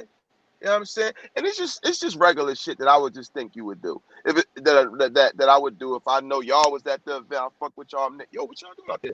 Come back here with me. Like, fuck y'all doing? Everybody, come back here with me. Everybody, Boom. y'all come back When here you with me as many as possible. Boom. When you say the home team, who are you referring to? I'm referring to Reed, because at the end of the day, this is your situation. So niggas might be here with you, but this is your situation. You call the shots. You feel what I'm saying? What you gonna say is what's gonna happen. You feel what I'm saying? So, like, if you let niggas influence your decision when you wanted to reach out, that's fucked up. You know what I'm saying? And B, if you ain't want to reach out to me, that's even more fucked up, because why wouldn't you want to if you feel you really fucked with somebody and it's a general misunderstanding? Why wouldn't you want to clear that up and be like, yo, bro, that shit wasn't like that? Like, why wouldn't you want to clear that Facts. up and tell me why you wasn't responding to me? And like, no, it wasn't like that, bro. And then we could take it from there. But it wasn't nothing like that. So motherfucker called me back and was like, yo, come back here, man. You got to come back here. I need you back here. You know what I mean? You bring me back, introduce me to certain motherfuckers. Like, yo, these going to be the escorts, boom. Anytime you need to get back here, back and forth, you see these people right here. Yo, him, he good. Boom. So I'm set. I'm coming back and forth as I please between the backstage areas and the artist dressing rooms. You know what I mean? So as their battle about to start, I come out on stage. You know what I mean? I happen to see, Reed and everybody right there. I don't just walk past none of that. I walk right over. The closest person right there was Frank with the grippers. So and out of all of them, he's one of the closest with me. Like, he's really, I see him more on a day to day. You know what I mean? So we got at least I thought we had a great relationship. So I'm talking to niggas and shit like that, and niggas is telling me, yo, I fuck with Mook, man. That's my man. That's my man, bro. Mook, my man. But I'm rocking with Philly. You ain't just say, you notice a nigga ain't just say, yo, man, listen, that's my man and this is my man, but I'm gonna rock with him. No, you saying this your man, but since he from Philly, you just gonna be on some, all right, whatever. All right, go ahead, rock out. You know what I'm saying, do what y'all gonna do. That's you know what I mean. But my loyalty do not start nor stop at a state line. You feel what I'm saying? Facts. That shit don't work like So that. You know what I mean? And I say that to say niggas was just basically like cold. They was super cold to me. And it was on the tip like, yo, basically you just let me know that, you know what I'm saying, where motherfuckers stand with the shit, and y'all going to double down on the fact that y'all know how I feel. You know what I'm saying? And y'all don't care because that don't matter because the rules don't apply. A motherfucker can do all kind of actions and nut shit that set these things in motion, and it don't get addressed or rectified because right is right, is wrong. Motherfuckers wrong. Because I don't just wake up in the morning and just feel like that. Like, you know what I mean? Like, at the end of the day, like, you see my house? Like, so it's like, I'm in a great position. I'm not envy. I don't want nothing from nobody. I want. So anyway, boom, motherfuckers was real cool to me, man. And I just was like, that was wild. That was wild, man. And then we just left it at that. And I just, so kept it moving. You feel what I'm saying? That was that. so with you coming on the stage, man, and you, like you said, you hollered at Frank. You mean to tell me like it was no energy from Reed, like not even what's up, boom, Reed ain't say shit to me. Reed ain't damn, say shit to me at all. I would think you would say shit to me just because you would say something. He didn't say shit exactly. to me. They just kept saying, no, we'll talk about this shit after. No, we'll talk about this shit after. I'm like, what you mean? Like we all supposed to be all from the mud together. Like, what Exactly. y'all got to do with him? He got the rap, not y'all. So, yeah, I mean, I'm open to hear your view because I thought I fucked with it like a lot of motherfuckers. So I'm open to hear everybody's view. We could do y'all can line up the grind up. Y'all can grind me up and line it up. And everybody take turns grinding me up. I got thick skin. I love it. So I'm cool with that. You know what I mean? But the fact that motherfuckers just had like no rap, like motherfuckers just like, and it's just like, yo, I'm outside. You feel what I'm saying? I'm What? active. I'm moving around. Y'all not. You feel what I'm saying? This might be, like this whole Philly versus them thing. That might be like something to certain people because they not in this atmosphere, so they just real extra with it. But this is like I've been there, done that. I just did a Philly versus Delaware, and where was y'all at then?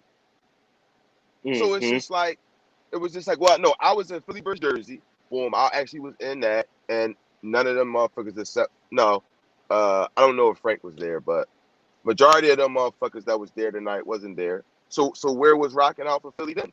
You feel what I'm saying? Yeah.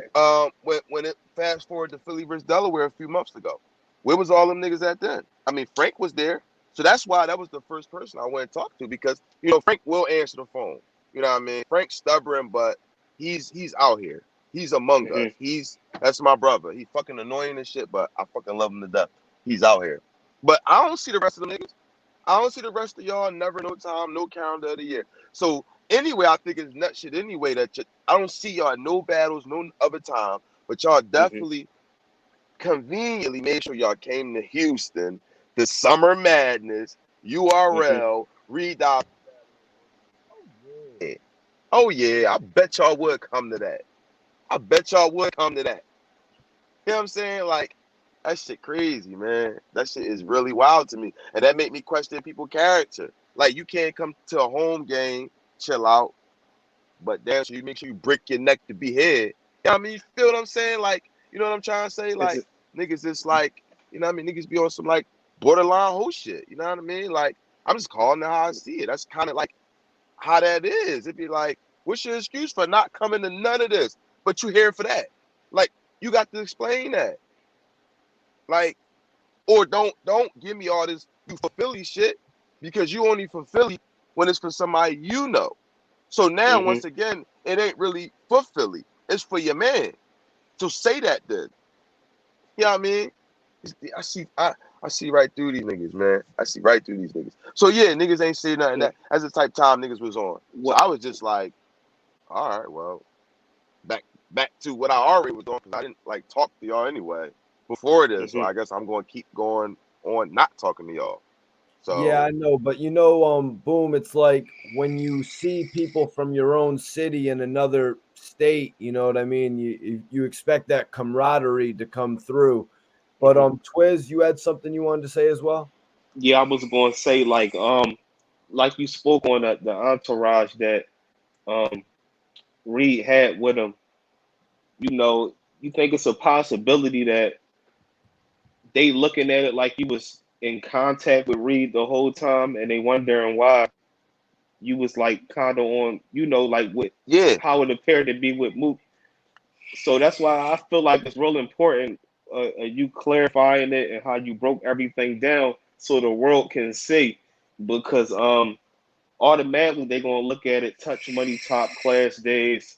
You know what I mean? It's a difference if this was '05 or something like that, absolutely. or if Reed was really hitting you up like, bro, you know, I'm about to battle Mook, and then y'all was talking, and then it's like you just over there with Mook. You know what I'm saying? That would And be you never. that would be right. That would be like weird. Like that's weird, Dicky. That's like, bro, what you doing? You just why you doing that? Like, this is clearly Exactly. like this is a clear. It's simple. It's clear. I'm reaching out to y'all several times, literally with no attempts to y'all to reach out. Y'all don't have me in mind. Y'all didn't even tell me y'all was coming out here. Y'all didn't invite us. Y'all didn't do none of that. I didn't care if we was coming out there. Y'all didn't do none of that. You know what I'm saying? But that's cool, because it's all right. I ain't expecting niggas to have my best interest, because I got my best interest. So you ain't got to have it. You feel what I'm saying? It's a plus if you do. I would think that even if you didn't reach out before, now I'm reaching out to you, like, yo, I'm here. You would be like, oh yeah, bet it's more, but then you don't. And so Exactly. then you with a whole bunch of niggas. But you know who I'm with? It's me and my man. But my man didn't want to come on. He wanted to stay down in the crowd. So it's just me by myself. You know what I mean? Moving around the joint, conducting myself by myself. So it's all of them and me by myself. And I walked up to them. My first person I hollered at was Frank. And I was quiet, arm around them, talking, you know, like closely to him in his ear, because this conversation ain't for everybody. And niggas just took it upon themselves to just be like, yo, no, man, go over there. We ain't doing that. Why you talking to me like that, bro? Like, this me, bro. Why you talking to me like I didn't do nothing to you? You know what I mean? I didn't do nothing to you, bro. Like, we really like know each other. Like, we supposed to be. Why you got so much like anger?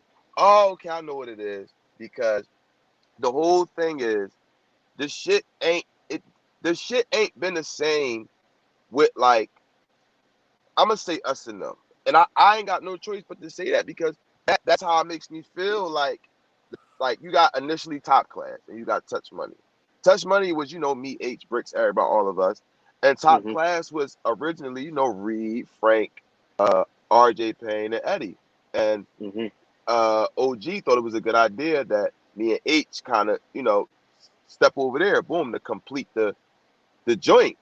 And I was like, yeah, no problem. But you know, you do realize the package deal, like they ain't got necessarily get the like same budget or treatment or consideration, but everywhere I go, they gonna go. So everything I get, they gonna get. Because I know niggas is nice and niggas is good niggas, so niggas is gonna intermingle. Like this person gonna get cool with this person and that person, and you know what I'm saying? I know, and that's what it did.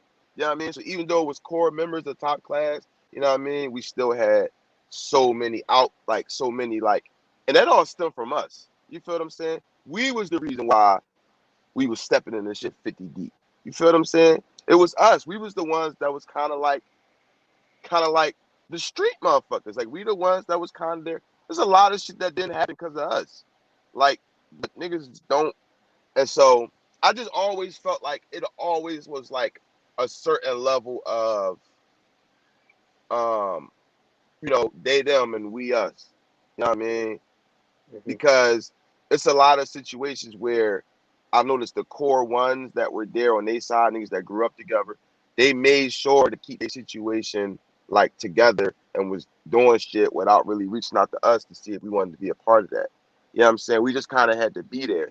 And I think the only reason, like, I'm really starting to feel like these days where how niggas be is that y'all didn't really fuck with us genuinely. Y'all just only fucked with us just because, like, we was there.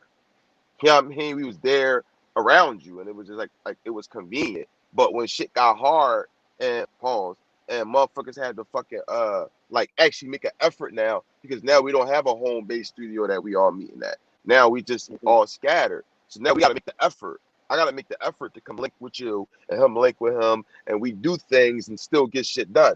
Because that's what has to happen now. And it didn't happen. It didn't happen like that. So that showed me that, oh, a lot of this shit was convenient. On the tip, like, well, you already here recording, so and you is nice, so yeah, go ahead and get on that joint. But if this wasn't a situation, you wouldn't go out your way to do that because you don't really think the gang, because that shit supposed to be unconditional. Shit supposed to be unconditional. You feel what I'm saying? You got to do a lot of shit to make me like hate you.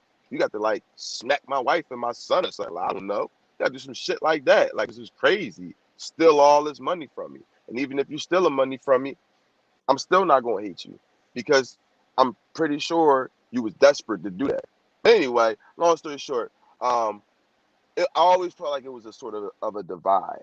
And recently, I just been noticing that because I don't talk to Eddie Morris. Like, this is my first time seeing Eddie Morris, like, up close, you know what I mean? In, like, man, like 10 plus years, some shit like that. So it's like, this is the first time you talking to me physically in years. And you don't miss me. You don't feel no kind of, like, you don't feel nothing like, damn, what's up, bro? You don't feel that? Y'all know what I'm trying to say?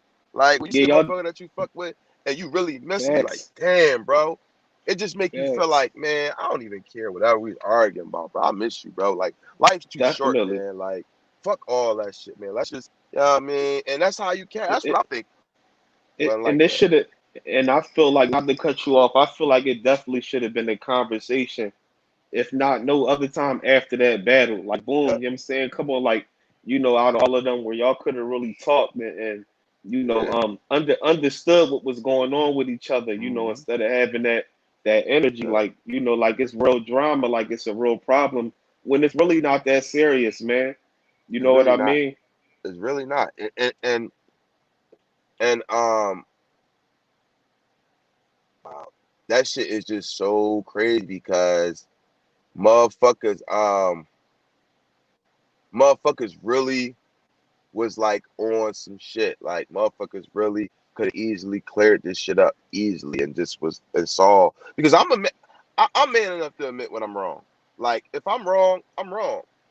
I ain't got no problem. Real quick, damn, my bad. Real quick.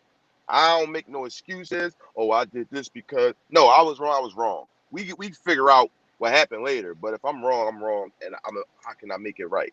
You know what I'm saying? But in a situation like this, first and foremost, I'm like, well, if you got shit that happened or you did or whatever the case may be, you got some demons, you got some shit, some accusations. You know what I'm saying? Somebody bring that shit up.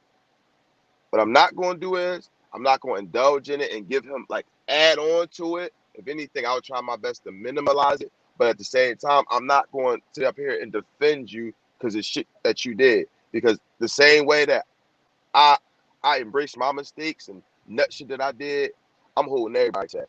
You know what I'm saying? That's one thing I'm holding everybody to. You got to do that. And if you don't, I don't care. I'm not budging on that point. You fucked up, stand on it and embrace it. Well, boom, look at this one comment here from Mike Smooth. He said, Reed thinks he's the best battle rapper in Philly. Reed knows that you're on his heels. Listen, why wouldn't I want to stack the deck? If I know I'm getting a nice shine and I know I got a whole gang of dumb fire niggas with me, I'm stacking the deck. All y'all motherfuckers coming with me. We all, because that's going to make me look better. You know what I mean? Because I got him with me. And they day one niggas that niggas know you for. So that's just going to make you look better. So that's another thing that makes me question people's character. Like, don't you want to look like that boy? Like, you feel what I'm saying? And to touch on something you said earlier, Twiz, I sit and my mind goes a mile a minute. I think about all kind of shit all day, just random shit. And I thought about this shit, right? I said, damn, with the way Reed act, you remember how you said, do Reed think he above motherfuckers and above shit? I noticed that he calls himself the general. Well, what is the general? Because no one calls you the general. That's a name you kind of gave yourself. So I'm like, the general is like in charge. So you view yourself as being in charge of shit. And generals are usually in charge of a group of people. You know what I'm saying? Or something that's general is just a, you know, a group of. So I'm like, that this motherfucker really might feel like he above motherfuckers. But if you do, that's fine. Now I say all that to say, there's like a lot of people out here. Like, sorry, Boom. Like 50 Cent. 50 Cent was the general. Why was he the general? Because he had Banks, Buck, Yayo. Right. Right. Listen. If you want to be the general, then do general shit. That's all. Facts. If you want to be the general, you can be the general. I would love it for you to be the general. Be the general then. Set this shit up. Set these plays up. You know what I'm saying? Send your soldiers into the battlefield. So how you the general if you run it out on the field yourself? When you got soldiers right here just still sitting at base, like I'm just waiting on the order. General didn't answer the phone. So you just going to war, you know what I mean, by yourself. You know what I'm saying? With a whole bunch of civilians. You're going to war with a whole bunch of civilians when you got soldiers right here with you. Like that shit don't make sense. And I feel like a lot of people subconsciously like keep people around that's essentially yes men to some degree. Like these motherfuckers ain't in a like a solidified position where they kind of could just do certain things like kind of without you. So you keep these people around because they don't want to like ruffle your feathers. They going yes you to death. Where I'ma just grind you up all day like about everything. Just bit and try to have fun. I'm gonna tell you, no, that shit corny. Do that shit again. I don't care. I want you to tell me that. That shit corny. Do that shit again. You tripping. Or why you wearing that? Or don't say that, bro. Or don't do that. Like, you need niggas around that's gonna tell you that. You know what I'm saying? And I think a lot, I'm not saying he do, but a lot of these motherfuckers do that subconsciously. They feel like, well, damn, if I put him in a position, then that's gonna X me out and they're gonna be trying to book him instead of me. Because he can take it farther than me. And there's only so much that I can like do. You know what I'm saying? Because at this point, and niggas got mad at me about this because I was keeping this shit real. I was like, man, I look at this shit like a science and skill levels and flow patterns and all kind of shit like that. And I study motherfucker shit. And I'm just like, Reed's flow pattern and the way he structures shit, it isn't the most like, what's the word I'm looking for? Like it isn't that like intricate.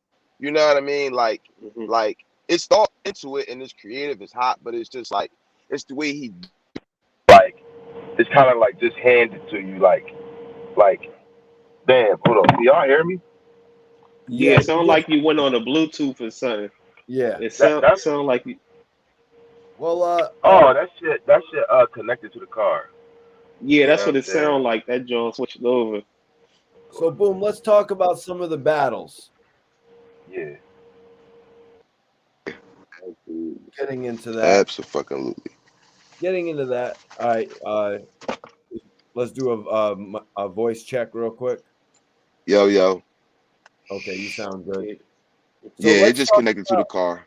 But it's let's talk about one of the battles from Summer Madness, man.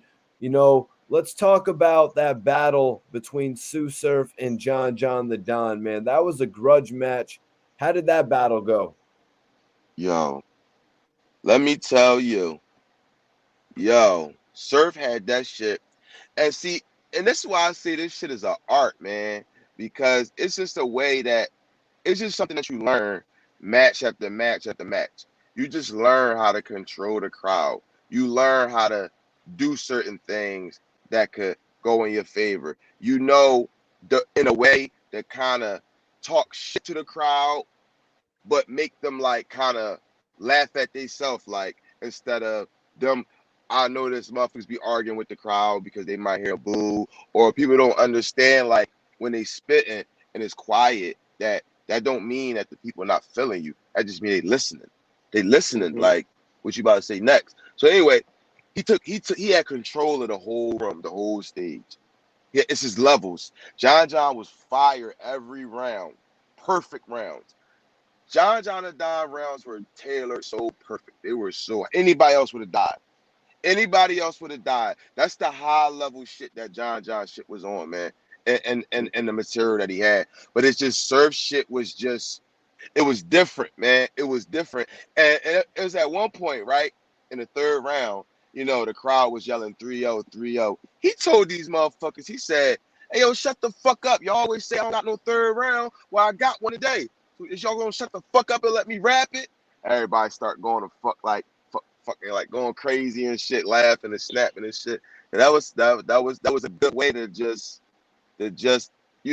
engage the crowd and just what I mean, just pull them to what it was crazy, man. That was a good John. That was a good John. Great John. So So, did I mean, John? So let me ask you, what scheme or what type of scenario or scheme did John try to use on Tsu Surf? okay, so he had a joint where he was like, listen, I'ma say, Surf, I'm sorry, and y'all say you're not bigger than the culture. And he said, let me do a test run. And then he said, Surf, I'm sorry to the crowd. You're not bigger than the culture. He said, I know you was at Beasley House doing yoga, but but Surf, I'm sorry. You're not bigger than the culture. He said, what the fuck he say? He was just saying all this funny ass shit. He said he was at Beasley House doing yoga. That shit was funny as shit. Oh, he said, just because your dress is Joe Budden sofa, Surf, you're not bigger than the culture. That it was crazy. That Wow. was just a dope way to just get the crowd involved and say the shit. That was a dope ass scheme, and it was memorable because I don't really remember too much that John said, but I remember that it stuck out. So that was like a good job. And Surf, he had a joint. He had some shit though.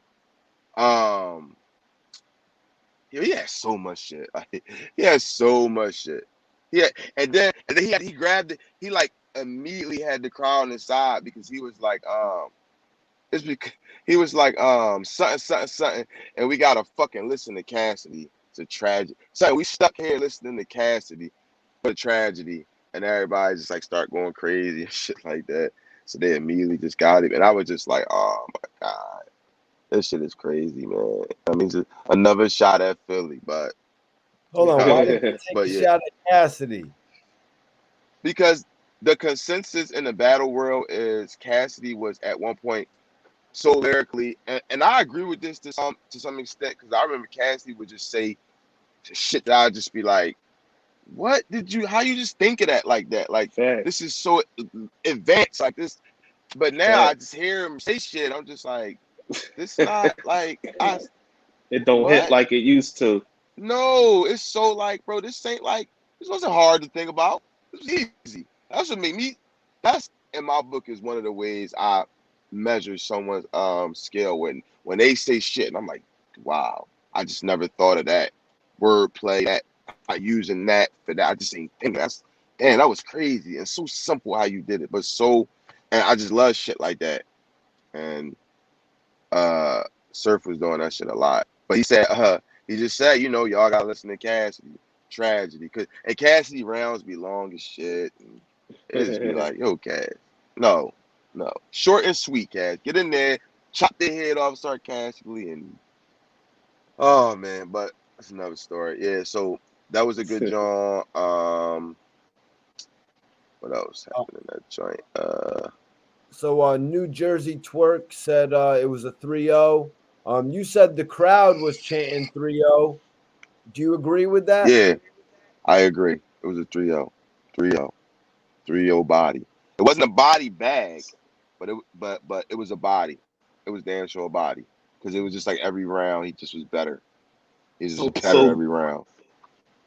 boom. If John had to, from your perspective, what changes would John should have made in order to win that battle? Like you said, his rounds was fire.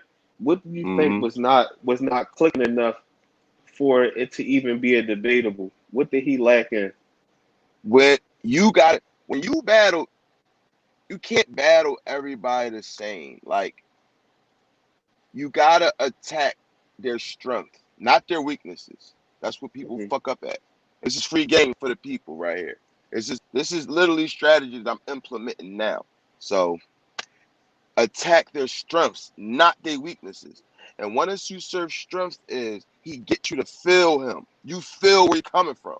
You feel him. So now you're rooting for him. So that just adds to an already fire bar. That just make it hit even harder because you already feeling him. You already feel where you're coming from with this shit. So Hmm. John was supposed to, in his own way, make the people like feel where he coming from, like to make him understand, like, I go through shit too.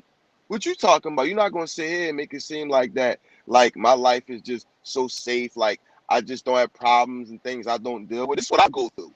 This is what I go through, and this is why Hmm. you can't deal with what I go through. You feel what I'm saying? And shit like Hmm. that. And you want to take the shit he glorify and spin that back on him, on why it's, what I mean, turn his own words against him. Take the whole Hmm. thing about him getting shot, you know what I'm saying, but spin it in a way that's like um that's like attacking him in a creative way, in an angle of just attacking that, just taking that out of his arsenal, like something that I don't know. Obviously, I would just have to sit and think on it, but you know what I mean. You just got to Hmm. attack that somehow and neutralize that. So every Nah, I time he hear what you're used saying. that, Yep. every Yep. time he used that, the people gonna remember what you said about it. So it's kind of gonna neutralize it a little bit. It's gonna Yep. neutralize the blow. It's still gonna hit because it's just some Hmm. people. It's just some artists. They hot. They shit gonna hit. It is what it is. It's just hot raps. It's gonna hit, but you can soften the blow. So He makes you feel I his mean, shit, just like you were saying, man. Let's makes you move feel the on shit. to That's his the. number one strength. Yep, that's his number one strength for sure. Let's move on to the next battle. Let's talk about Calico versus Geechee Gotti. This is Detroit and the West Coast. Yo, I literally didn't see this battle. I saw one. I literally was like walking outside, and I heard one Geechee line, and literally that one Geechee line I remember, which is crazy, bro, because I don't remember like damn near nothing from these other battles. I remember some shit, you know what I mean, like how I just quoted, but I don't really Hmm. remember the shit. Like, I remember this one line he said. That's crazy. He told Calico, he said, your pops ain't make you a lost nigga. You just couldn't follow the directions. I was like, Man. y'all know, that whole joint that Lux had. You know the whole lost nigga shit he had for Calico. Hmm. That shit was crazy. And the fact that Calico battled so many people and nobody thought just to take that and do some word associations and take lost in direction and just throw that back. That line was so powerful. That line was so powerful. Like it was something to the degree of something wasn't a lost nigga. He just couldn't follow the directions. I was like, oh my God, that was so crazy. That was so Yeah, crazy, definitely. bro. Boom. I Like, you know want what to I get mean? your So thoughts. I want to get your thoughts on what you Calico always said. got those. Uh-huh.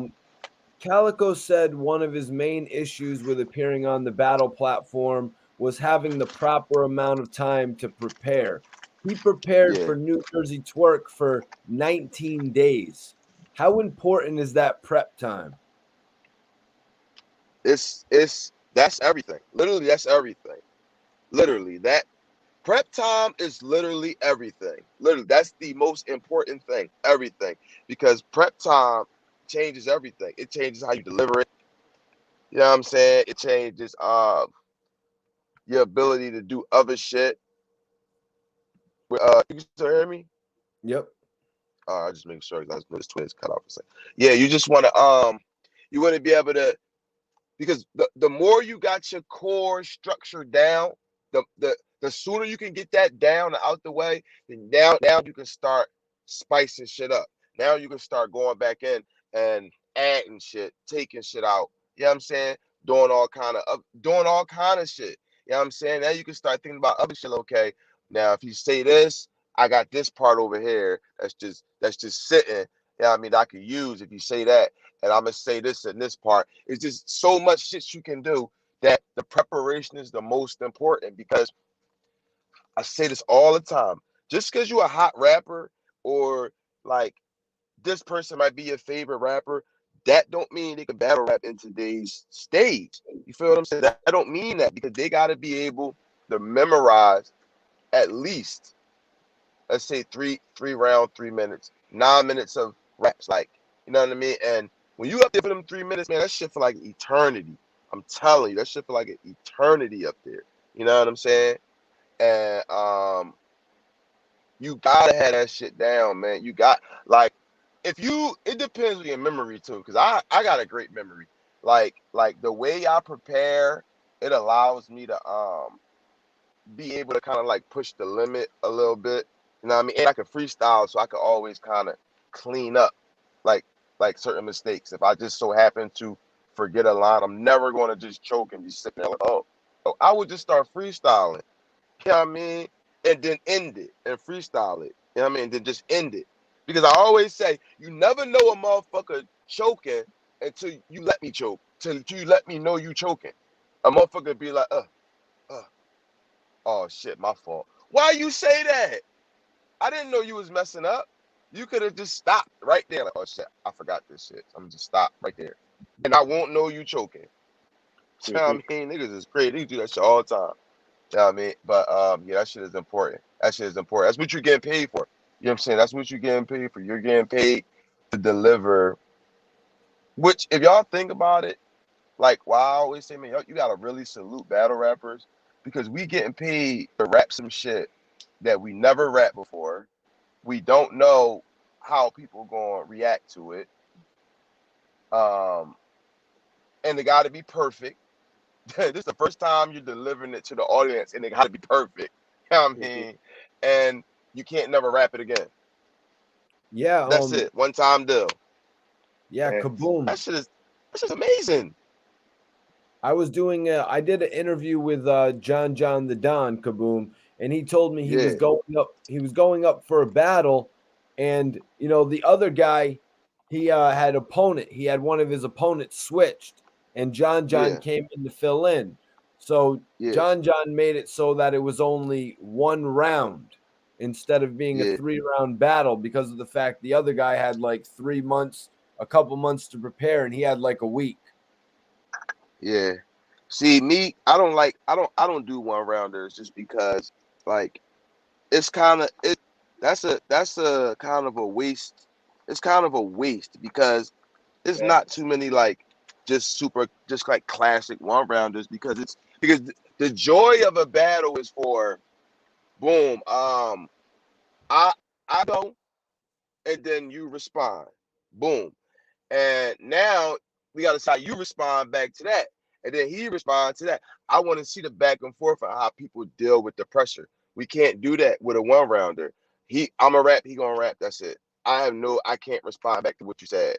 You know what I mean? And I kind of lose because if you, the people hearing you second, so they gonna remember your shit.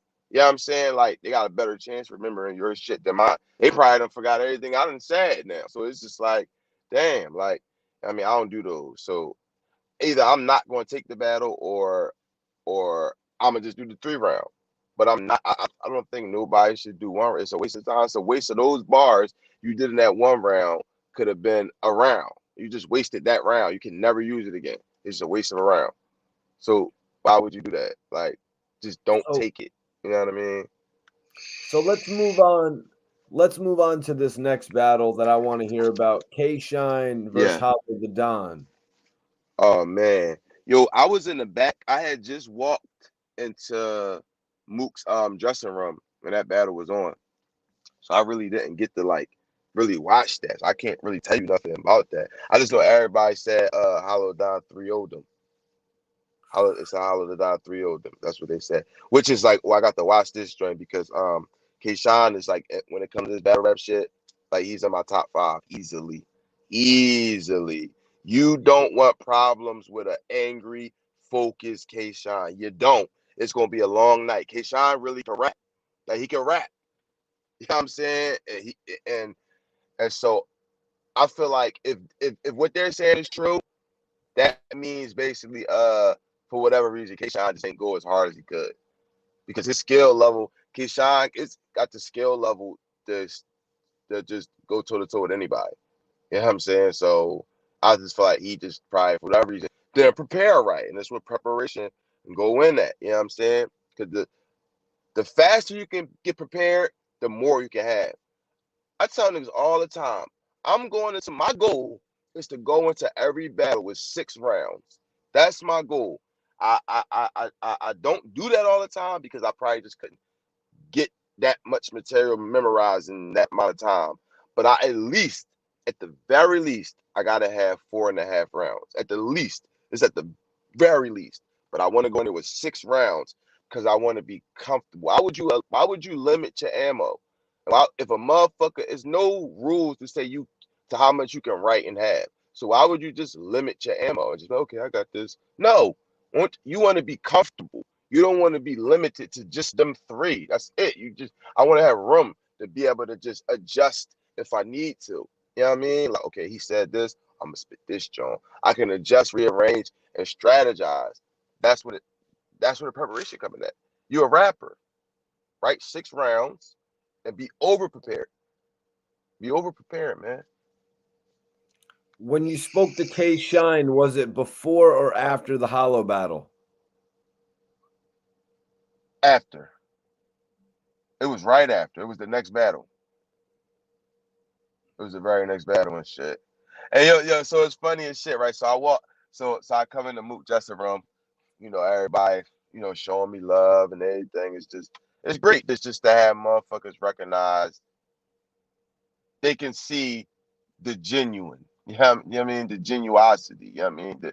The genuineness. And so I walk in, I see Rex. You know what I mean? Sitting in the chair. He's talking about oh man, he's finally here, man. I told you, man, you need to come on this side, man. I keep telling you about that. And he's saying that to say, not like with Mook and Reed or them, I mean, not like with Mook and I mean like that. He's talking about as far as the big stages. You feel what I'm saying? As like come come and mingle with your level. This is the level you need to be on. So you need to be here linking with us. You know what I'm saying? Like talking who you need to talk to, get familiar with who you need to so you can get into these situations. Because he like, man, that shit, Philly, that shit ain't gonna happen there. You know what I mean? Because it ain't, we don't have the infrastructure, one, and two, it's not enough real ones to walk you through certain doors. You know what I'm saying? So he like, man, you might as well come over here, man. Like the table already set for you. So I just thought that was dope. You know what I'm saying? fucking Rex. That's Crazy as lit. shit. So, Yeah. Bull, what do you make of a lot of people out there saying that the Reed Dollaz and Murda Mook battle was actually disappointing? You've told me today, hollow Oh, the it Don was. CEO, hollow the but here's my thoughts, Kaboom. Hollow the Don came out and did a 3-0.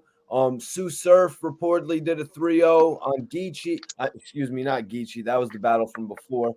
On Yeah, John I know John what you mean. McCon. Um, Yeah. did all these knockout battles, like, did it sort of like put a lot of, like, shit on the main, you know what I mean, on the Reed Dollaz Murda Mook joint? Yeah, it definitely did. Absolutely. It showed like it's differences. Like it's like, I'm a big proponent in physical health. You know what I'm saying? And eating right. And just if you're gonna be an artist, you know what I mean? Like or if you wanna be like if you're gonna be up on that stage, right? Battle rap is not just words.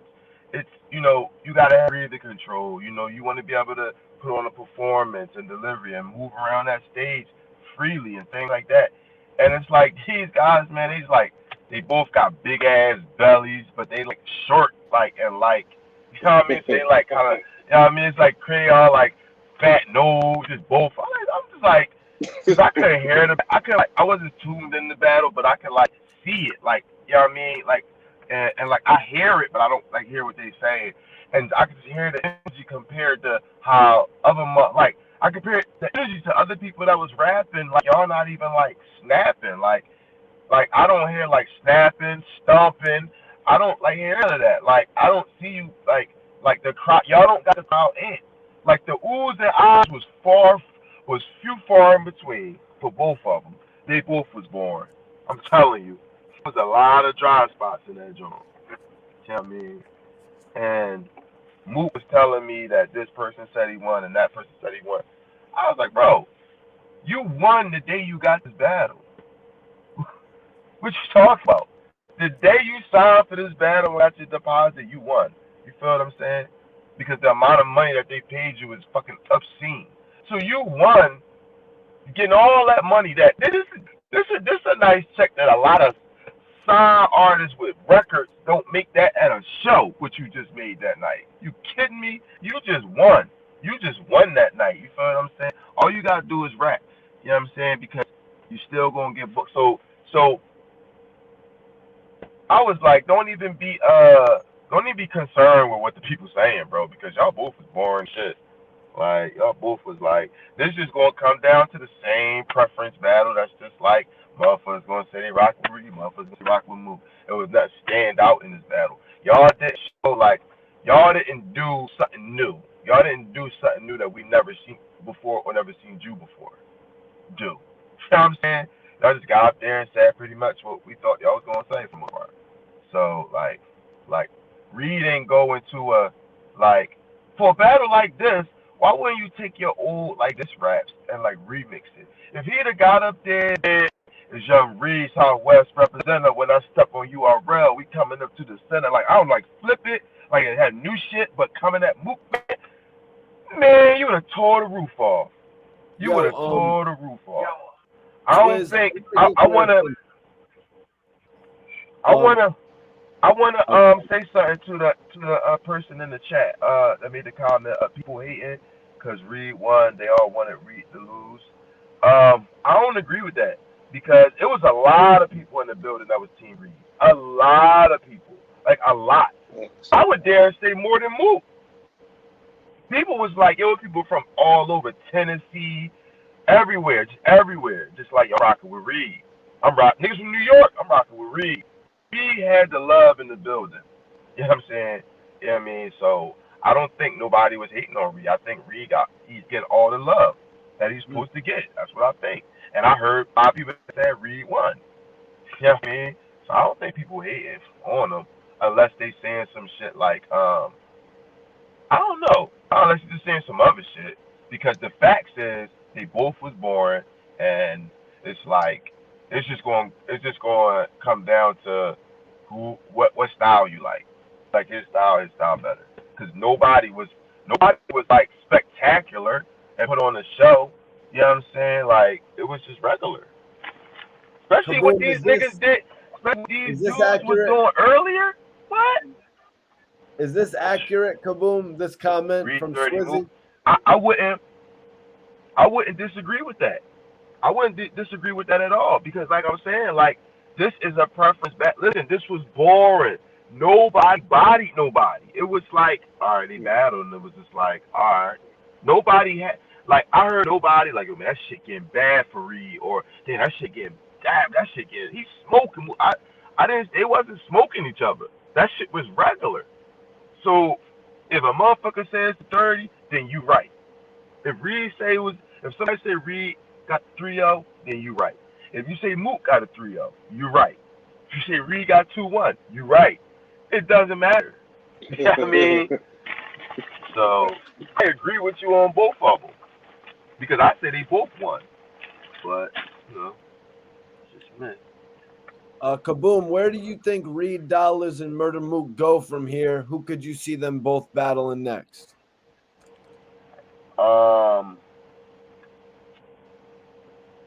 As far as Mook, I think he should battle Surf. Well, That's I think what he Drake should wanted. I think he should battle Surf, and I think since Reed, you stepping into the into the upper echelons where you belong, that now you got to stay on that path. You know what I mean? You can't fall below that. You know what I mean? Because you just, you was on you battled Chess, and then, Shotgun Suge, and then, K Shine, and then Sue Surf, and, you know what I mean, then Rum Nitty, and then now you have Murda Mook. Sorry, man, you can't, you got to stay on that trajectory. So he should battle like a Lux. He need to battle a Lux, a Loaded Lux, or Hollow the Don, stuff like that. He got to battle guys in those categories. And I would actually love for Reed to like kind of broaden his horizons and battle like an unexpected opponent, like an Iron Solomon, like just unexpected, like I said, like an Iron Solomon, or just something like that, like something real random that's just do something different, or Sharon or something like that, like, you know what I mean. Matter of fact, I would actually want to see Reed battle Arsenal. Actually, that's why I would want to see Reed battle next. Arsenal. That'd be good. You know what I That'd mean? be good. And Great. I'm always pitching the Reed Dollaz versus Cassidy. Is that something they're building towards or not so much, Kaboom? I can't see that. Oh, I have no idea, but I so would. I don't know. I'm kind of split on that because I feel like I'm interested in that. I would like to see that, but I feel like I'm going to get the same of what I got tonight. I feel like I'm going to get the same of what I got tonight. I feel like it's going to be boring. It's going to be boring because you know what tonight was missing. Well, I mean tonight that battle from them was missing aggression. It was missing um it was missing intensity. That's the word. It was missing intensity. This is supposed to be something that we building up all over the year. Where the anger at? Where the almost having a fight at? Like, where the pushing match at? I want to see motherfuckers angry at each other in this joint, and I ain't see none of that. Well, you know what? Reed actually posted a picture with Mook on his Instagram, and he's like, now that the battle's over, Mook can go back to being my guy. So they're friends, you know? Oh yeah, no, that's what I'm saying. When I say anger, I don't mean like legit. I don't like this person anger. I mean legit, like, I've been saying I'm better than you. I've been saying it for the longest, and now I got the time to prove it. Yo, Mook said something in an interview a few months ago that was like, it stuck with me. It was so profound.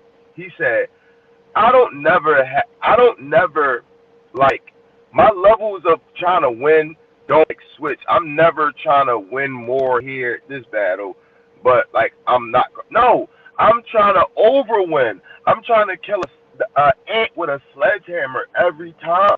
And I said, that's my mentality. You can be my man, but if we say we gonna battle, I'm trying to ruin you. I'm trying to ruin you. And that's how the whole thing it's supposed to be. I want to make you cry. I want you to fight me. I want you to be pissed off at me because that's the point. But as soon as we step off the ring, it's performance, entertainment. You know what I mean? But we got Facts. to give them a good show, and we got to elevate each other. We got this is the point that we got. It's a wrestling match, and I'm doing these moves, even though it's my move. You're kind of letting me do it. Like it's up to you to sell it, so we can elevate each other in this match. Like that's what it boils down to. I see. Yeah, you wanted a little bit of the Cameron Jadakiss, a little bit of the Fat Joe Yeah, Jowell. yeah. Let me get some arguing in here. Let me get some talking shit in here. Let me get some almost and the whole let me get some motion, some ruckus. You know what I'm saying? Where that get that in? We all men. Come on, man. Come on. Let's get this. Let's get that kind of shit in. But it was missing it.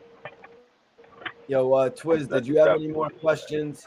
Did you have any more questions you wanted to get out? Yeah, first I just wanted to say, what Boom said is on the nose because, this stems back to, like the early 2000s. Like it was a lot of personal things being said, even in the face-off and after the face-off. And, we heard Reed even say that was like his most anticipated battle. We heard him speak on that battle before it was even set up. Like, before I leave this earth, I got to battle Mook. So, we expected to take it back from when Young Hot battled Mook. It's like it was supposed to be so much different energy, in that battle. But just to jump off of their battle, Boom. I gotta ask you, when you was at the event, have you seen like any celebrities or any noticeable faces that the camera angles might not have caught? I don't think so.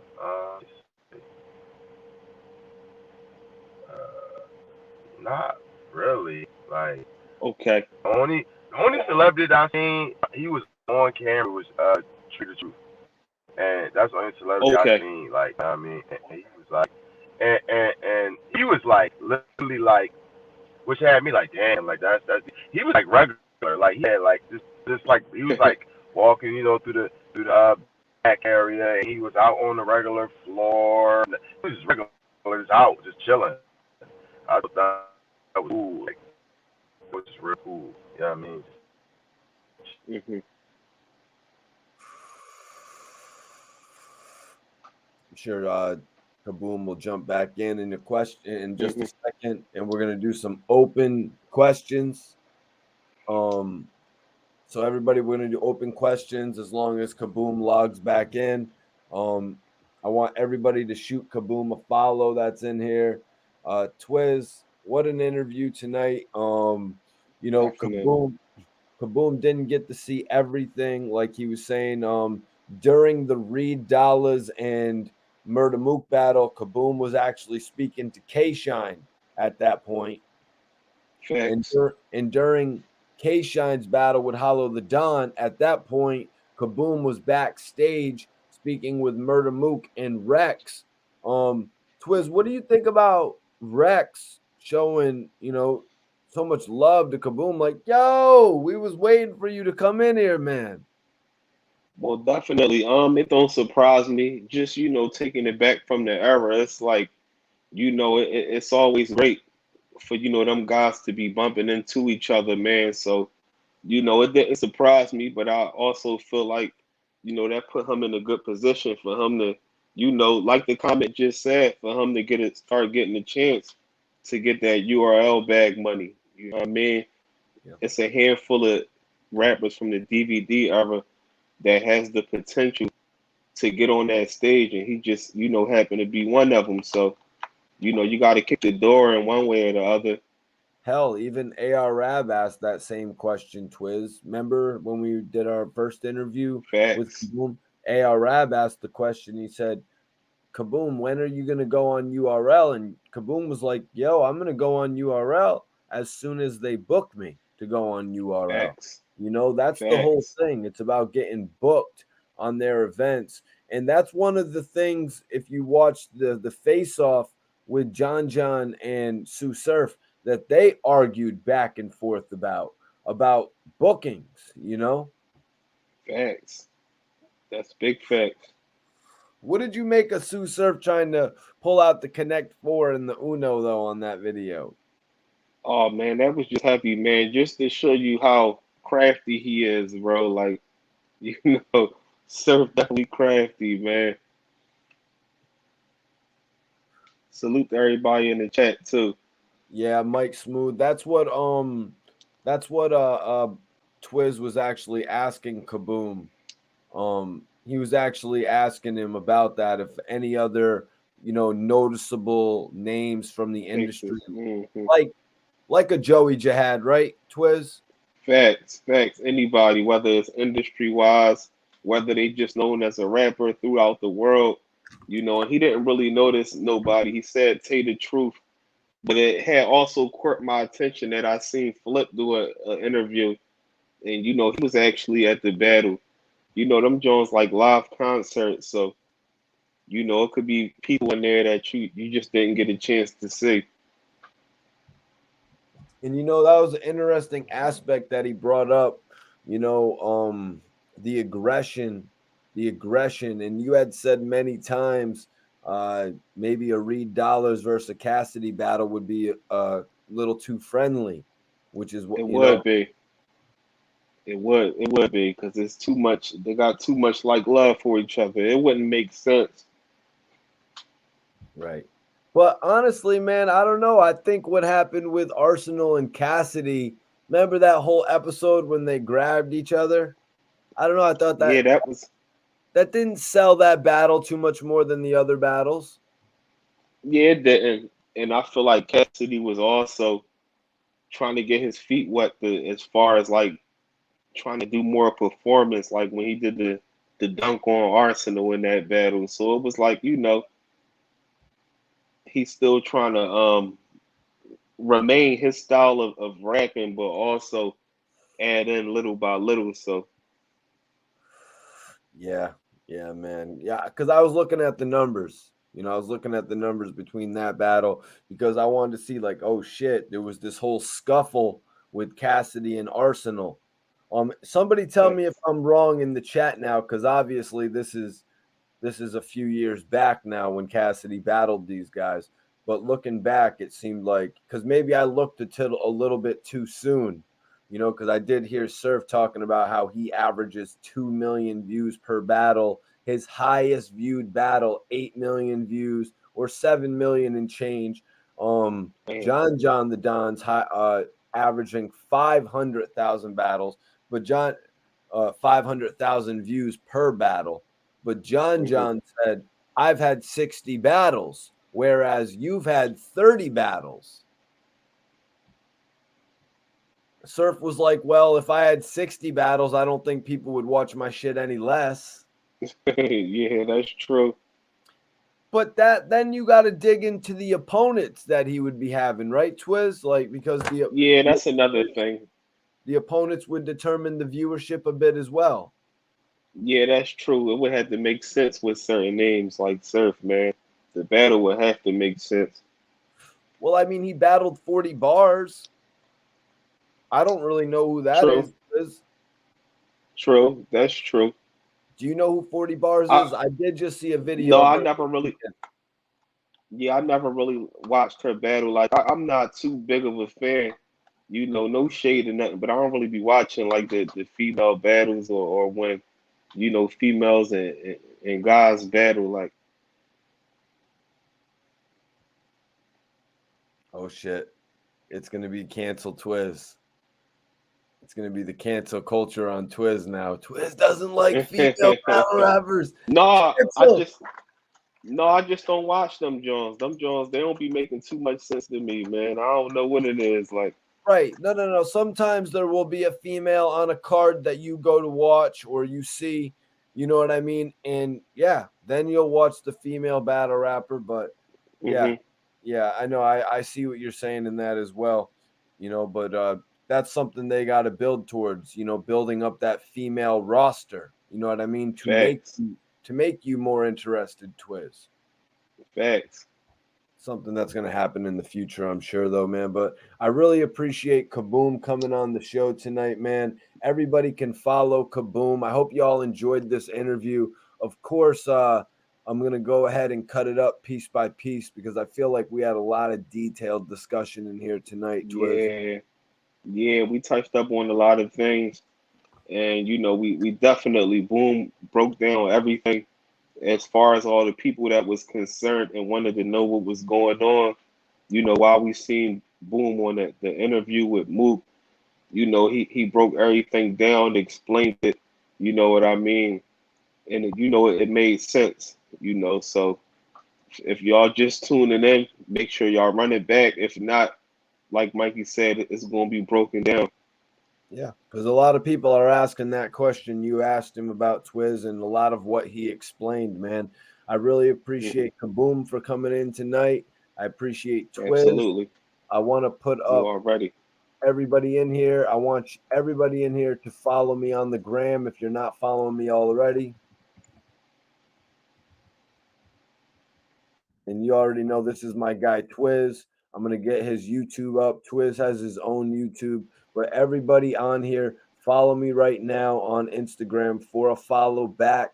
Follow Kaboom as well. His IG is pinned up. But follow me as well right there. So just follow us both. I'm about to get Twiz's YouTube channel. He has a joint called Life with the Philly Fam where he posts content on a regular basis. Twiz, how frequently do you post content on Life with the Philly Fam? Facts. Yeah, definitely at least weekly. I do a lot outside it, you know what I mean? And we keep the hip hop panel rolling on your channel also. So definitely weekly, I touch up on different things. Blog the city of Philly. I got some good interviews. I got a lit short film out right now called Torn Apart, starring Vodka 1000 Proof. Make sure y'all check that out if y'all ain't see it. Vodka's in that movie. Definitely. Vodka 1000 Proof. Dream Chasers Vodka is in your movie. Definitely. TM Vodka. Top of Hoggin and Morton, you know what I mean? Wow, we're going to have to do a whole story about that, man. How did you get vodka to be in your film, your short film? Well, it was a real good experience. First and foremost, like we probably live like driving distance from my hood to where his hood. It's like a 5-minute driving distance. And a bunch of years back, brick houses and shit. Definitely. We shot it all through Uptown, and we shot some of it up. Definitely, we shot it up top and shot it. You know what I mean? Vok got like a little condo joint. We shot it there. We shot some of it up northeast, and it was a great experience, man. How it fell apart was, came apart was when I was a young boy in placement. I was actually, booked with, a real close friend of Vodka's, you know what I mean? He no longer here though, you know what I mean? Rest in peace, you know what I mean? Bozy and all that. But, at the end of the day, everything had fell through. And I also got a good interview with him and got him to freestyle a couple times on the channel. And, I got content, y'all. So, just tune in. Much love and respect to everybody.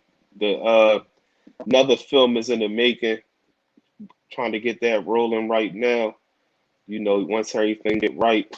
Well, Twiz, how can everybody contact you? If anybody on here wants to contact you, whether they're an actor or they do music for movies or they do anything involved with cameras, sometimes just because they subscribe to you on Life with the Philly Fam, they can't get in contact with you directly. How could the people get in contact with you the most direct? Definitely. Just DM me, man. Follow me on the gram at _Twiz215 _TWIZZ215. If you want to be a part of an upcoming film, if you want to be a part of the crew, even if you're not really big on acting, you just want to be like an extra in the background or whatever. You know what I mean? Just DM me. We'll make it happen. If not this project, one of the projects in the future, because just getting started, like for sure, for sure. And definitely appreciate Kaboom for joining us.